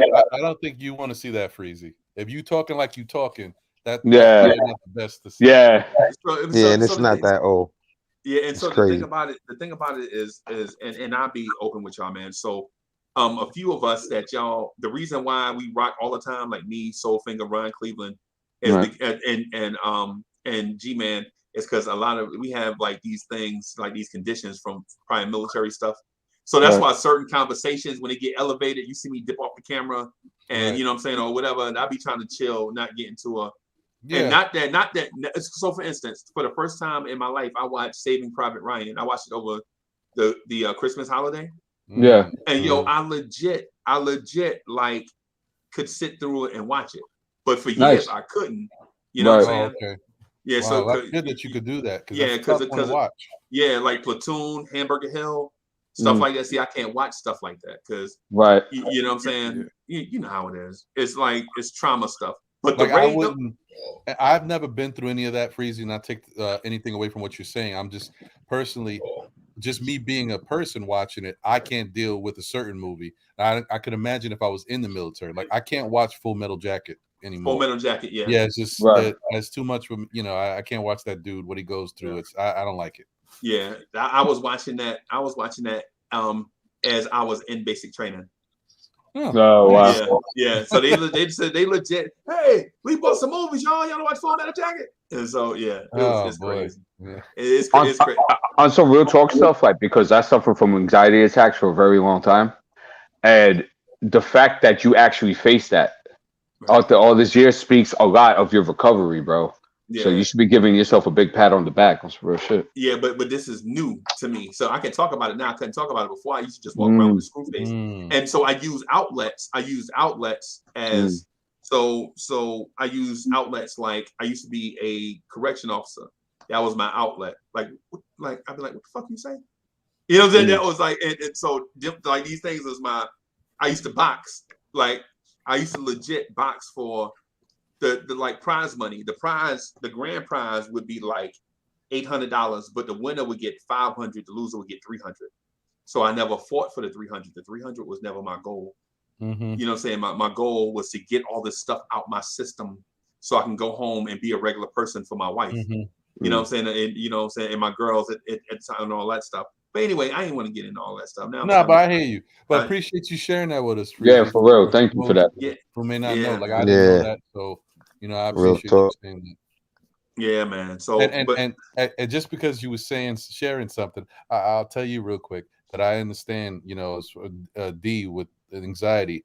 Yeah. You know, my wife has really bad anxiety, and then I used to have to deal with her telling me things. And you know, when you don't go through it, you just can't see it. You don't understand how it affects You you. don't understand And it, yeah. then one day I was stuck in the train for 45 minutes. Okay. And now I've got spatial anxiety. So Right. anytime like I'm in the train for more, like you know how sometimes if you're in the train station and there might be delays ahead of you, but you in the tunnel, doors is closed, you can't go nowhere. It's a trigger. Yeah, man. So I still deal with that to this day. It gets a little rough, but Hey, just to be real quick about it, you know, like just to get to a deeper level real quick, like that's what's wrong with like the mental health system. And the fact that you have these psychiatrists, right, and you have these psychologists there that never experience these things, and they're trying to educate you from a book perspective. And it's like, look, son, if you haven't gone through this, there's not much we can talk about, bro. Right. So yeah. They asked me to do that. They asked me to do that.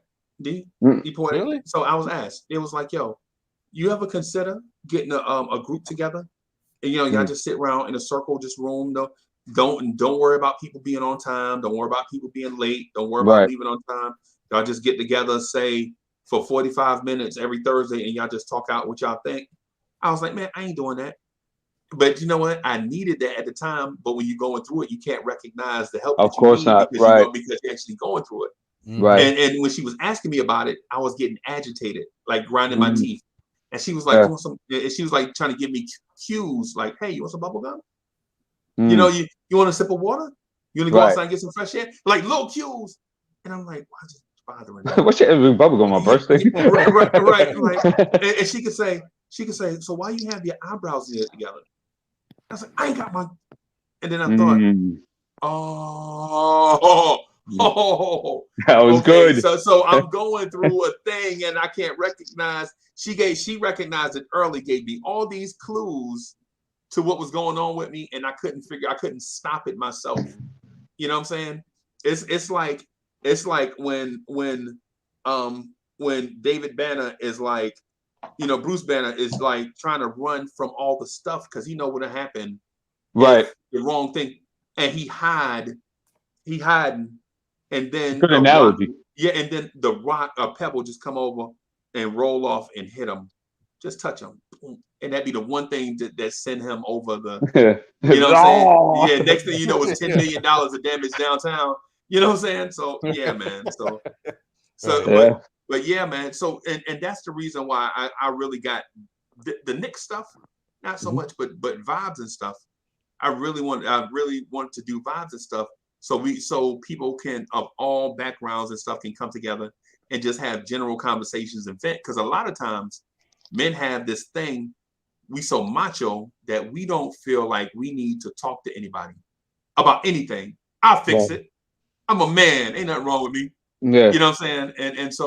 And so by doing vibes and stuff, we can get together, you know what I'm saying, talk about a main subject, vent about the little side problem that we have, and it be that little release for a little, you know what I'm saying, for a little bit. Right.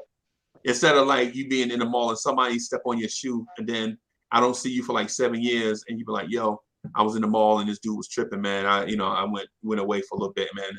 You know what I'm saying? Instead of all of that, it'd be like, yo, I just came on vibes and stuff with Uncle Freezy, man, and we just chopped it up for a little bit and had, you know what I'm saying? And it's like that release of pressure or whatever. Me and G-Man actually do stuff like this a lot because we feel like we can be a help to somebody that's out there. Like the R&B discussion is just a gateway for everybody to get together and chop it up and have that release valve without it being somebody pressure. You notice the R&B thing, there is no winners and losers like the Knicks thing, because the Knicks thing can be stressful and undercover stressor. And I don't want to, you know what I'm saying? Because if D Poetic say something and I disagree and the Knicks win using what he did, then I feel like I lost the argument. You know what I'm saying? But here, we can talk about High Five and New Edition. Ain't no harm. You know, we just kicking it. You know what I'm saying? Yeah, you know. So I mean, and so, man, I'm frustrated. Y'all got me on my soapbox, bro, because I didn't want to pull this soapbox out. Oh, that's what happens, man. I know it. I designed it for everybody else, and then but not for yourself. Yeah. So the shit backfired, man. I'm sorry for cursing. So it backfired, man. My bad. And Freezy, that's okay, because you know we all have a story and we all have where we came from and what made us to what we are right now. Right. And you know, and that's the fact that you were thinking of that when you made this is beautiful, because the reality of this is that the system doesn't give us outlets for that. It's actually frowned upon. Right. Right. Man, he got problems, you know. Right. Yeah, we got anger issues. Yeah, But no, I'm just fucking mad, bitch. Right. It's like I'll give you an example. Like when I was leaving the military, my commander and his commander came to me like, Uncle Freezy, what are you doing? You built for this. You perfect for this. Why don't you let Uncle Sam pay you for the rest of your life? And I'm like, man, I don't know, man. I had enough. I think I had because I'm gonna do something hurtful to somebody else or myself. You know what I'm saying? And they're like, well, we'll stop you from doing hurt to somebody else. We want you to do help. And I'm like, yeah, this is the wrong environment for me. You know what I'm saying? When they don't care about you being a machine or whatever, then you kind of in the wrong place. You know what I'm saying? That's right. You know what I mean? So that's right. You know, so yeah, so that's what vibes and stuff gonna be. And for those of y'all watching and stayed, you know, throughout the whatever, man, we appreciate y'all hanging out. Yeah. This is the place where we will come hang out. And even though I might throw a fancy thumbnail up there about whatever, we're gonna start on something. And these conversations just go, they are organic. They'll go anywhere. And you know what I'm saying? I mean, I don't have a filter on this. My only goal is to have it be monetized so that we can use the money to donate to causes. So I'm gonna work and grind on this and see if we can get it monetized so that we can, you know, donate the money from this to like shelters or to people that need some help with some stuff. You know what I'm saying? Cool, man. Yeah. So we're gonna kind of grind away at it and see where it takes us. Hopefully the fellas if they find it in their heart, they'll kind of help me with this when they have time. You know what I'm saying? Because you don't want it to be a burden. But in the meantime, before we donate other stuff, before we donate tangible stuff, we can donate intangible stuff like our experiences and advice and things of that sort. And in the meantime, have some fun. So Right. Let me ask you a question. Like, do you also hit up like on religion or politics or like the system? Like, would you be able to build on those type of things as well? Or I'm not really that okay. So I'm not really that knowledgeable about all that stuff. okay, I got you. Right. Because I have a all right. So full disclosure, a lot of that stuff I really don't get into because I have a feeling that most people, not most, well, people are flawed. So Right. regardless of which side of the argument people are on, you have flawed people on either side, right? And so instead of me pointing the finger at them, I generally like to look at the man in the mirror and see what I can do to help. You know what I'm got saying? you. Like the thing with religion, we had to talk about that. Like because Oh yeah, I did. yeah, because people was like, yo, God, yo, God. I was like, yo, why y'all calling everybody God? I thought God Right. was up in the sky. And they laughed. And they laughed, right? Like, Yeah. I'm like, what y'all laughing at? You know what I'm saying? And I'm laughing at them, they laughing at me. But the clear thing is, neither side could explain to each other. You know what I'm saying? Right.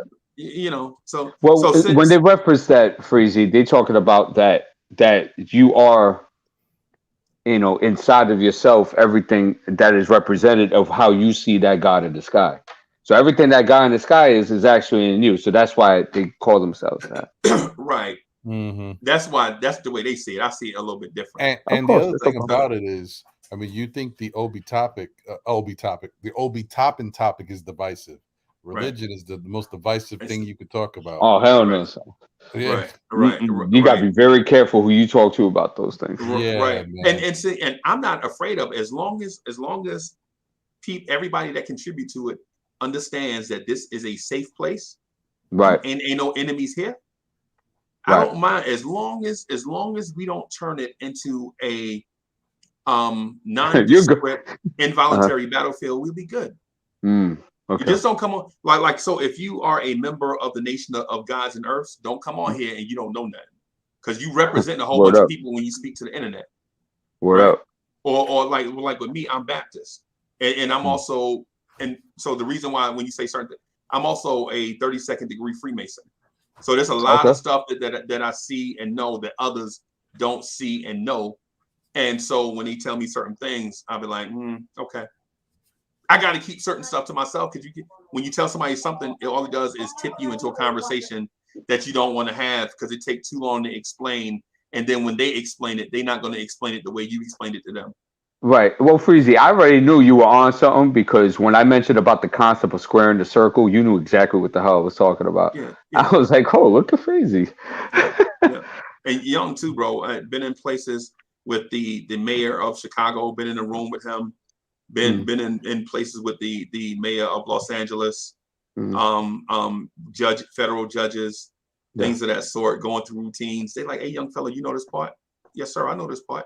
So when we do a certain thing, I do that certain part, and they'll come over and dap me up and like, hey, yo, anytime you in the city, come holler at me, blah blah blah. Okay, right. You know, so it is what it is. I'm not saying that I'm connected like that. I just know some people that have been in places that experienced a lot of stuff, even if I hadn't experienced that stuff myself. If I need some help or some guidance, I can call on them and they'll get back to me whenever they leave from their baby mama house or whatever. Right, I got you. Yeah, man. So I mean, I be wanting to have that conversation, but once people find out a certain thing, they want to they want to gain knowledge, they want to speak to a certain thing. Right, like if we had the religion conversation, I don't mind having a religion conversation, understanding that religion is broad, and there's a difference between belief systems, customs, and religion. You know what I'm saying? And so, like the difference between Muslims here and Muslims across seas is not totally the religion. A lot of that is customs from country to country. It's the culture of the country of which it, absolutely. Right. So like Shahara law, for example, like what is practiced out if you go to like Dubai, for example, like it's totally different than a Muslim community here in America. Right. Yeah. Right. I heard. So I don't mind having the conversations. It's just I just would prefer to have somebody who's sharp and know what they're talking about, because I don't want to be misrepresented. I don't want us to be misrepresented, because if somebody says something and we're all on it, then they're gonna go, "Them fools was talking about such and such," and I'm like, "Nah, he was saying that. I wasn't saying that." Plus, the other thing, Freezy, which makes it very difficult and challenging with something like religion, is that it's not necessarily fact-based, it's opinion-based. Right. And a lot of people, even you're saying about doing the research, but it even doesn't matter. If I came on here and I know Catholicism and Christianity from the front of my hand to the back of my hand, it's only me who knows this. So you don't even know if I'm telling you the truth or not. I may sound like I'm talking a good game. Well, you don't have enough people invested in knowing it that same way. Right. It's still divisive. It's still a problem. You don't have a fact checker. Yeah. It's like, not saying that I know that. I'm just saying if I did. Right. No, I'm with you. I'm with you because I'll give you an example. The Protestant church gets slammed a lot from taking money from the poor and giving it to people that work like the preachers, the pastors, drive fancy cars, have big jets and all that stuff. And a lot of people that are underneath them, their sheep, so to speak, are in a bad way. Right. And the excuse for it is that God bless the just as well as the unjust, or something like that. Some people are saying.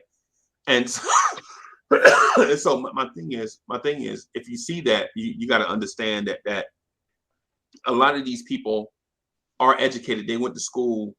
They accumulate a lot of debt to get to a certain place, and a lot of them are smart enough to have certain things on the side to take advantage of certain things. Should they put that money back in the thing? Hey, listen, I'm Uncle Freezy. I'm not them. I don't judge them, and I hope they don't judge me. Right. But at the same time, it is what it is. See, D, you already got me in this, man. Listen, man.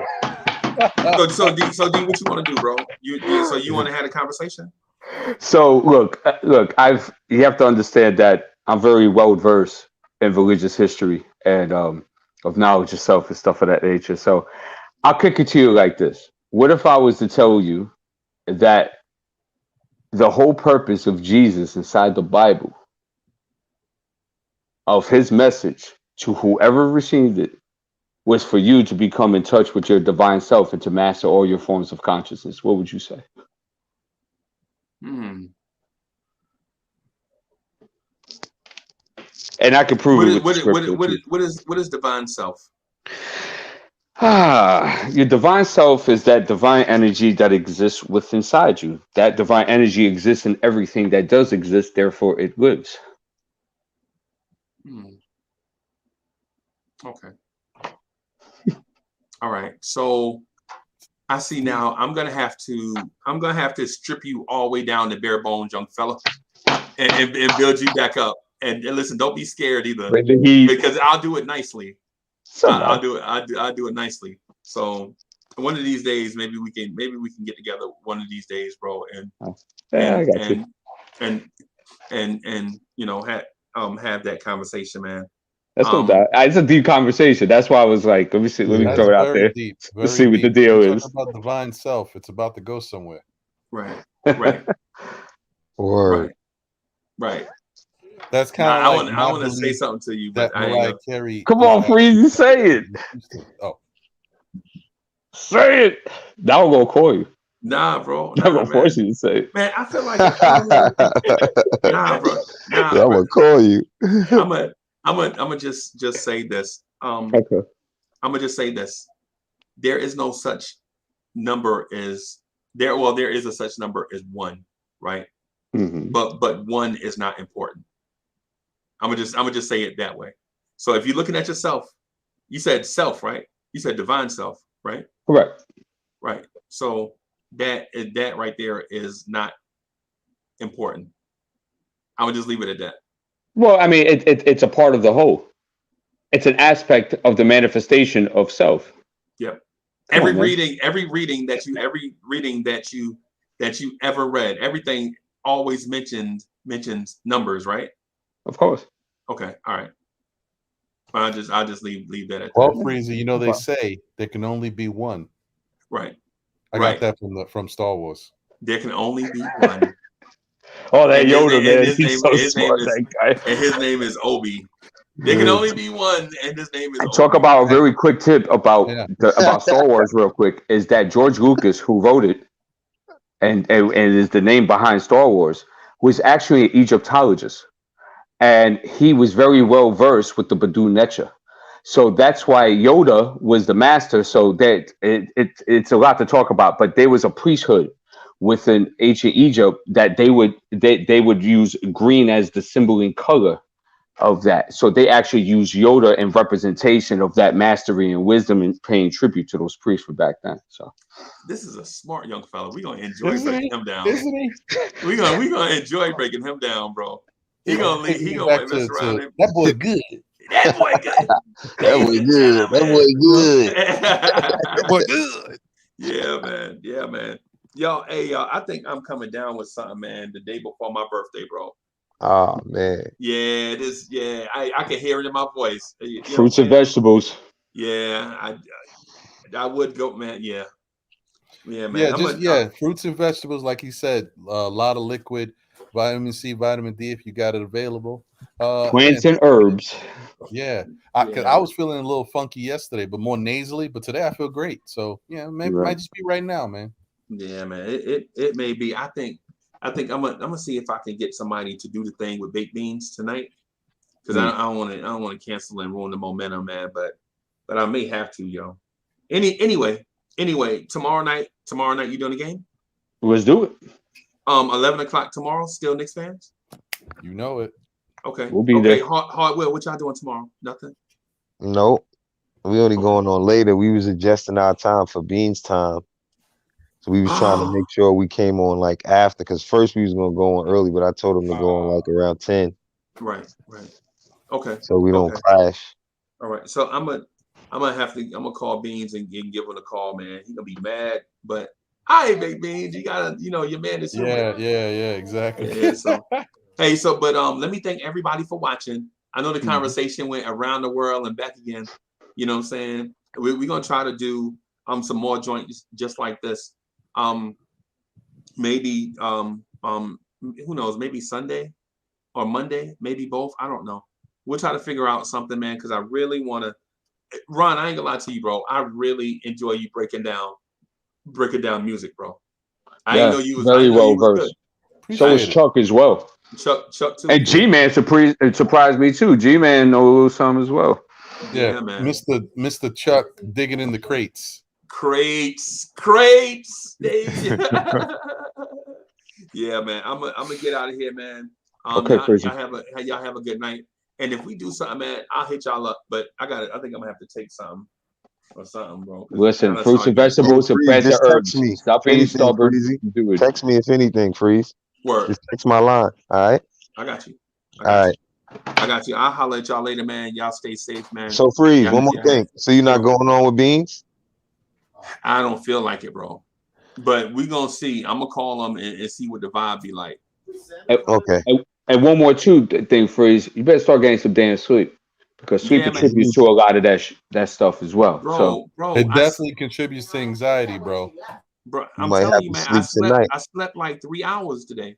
Yeah, not enough, Freeze. You kidding me? Y'all crazy, at least 6. 6. I haven't done 6 in 26 years. Yo, 6 hours, the whole day be gone, bro. Y'all lazy as hell, bro. You need 6 hours of sleep. Break it up into cat naps or something. Jeez, do something. Yo, Chuck, you heard this man told me sleep 6 hours straight. I have never never done that. Since 1999. Never. Right. Wow. Well, yeah, man. Definitely take care of yourself, Freezy. Yeah, good to chop it up with y'all, Hall, Will, Chuck, D. You know how it is. I try, man. Y'all very well versed in music. Y'all shocked me. Yes, sir. Yes, sir. Yeah, man. I'm glad I came through. All right.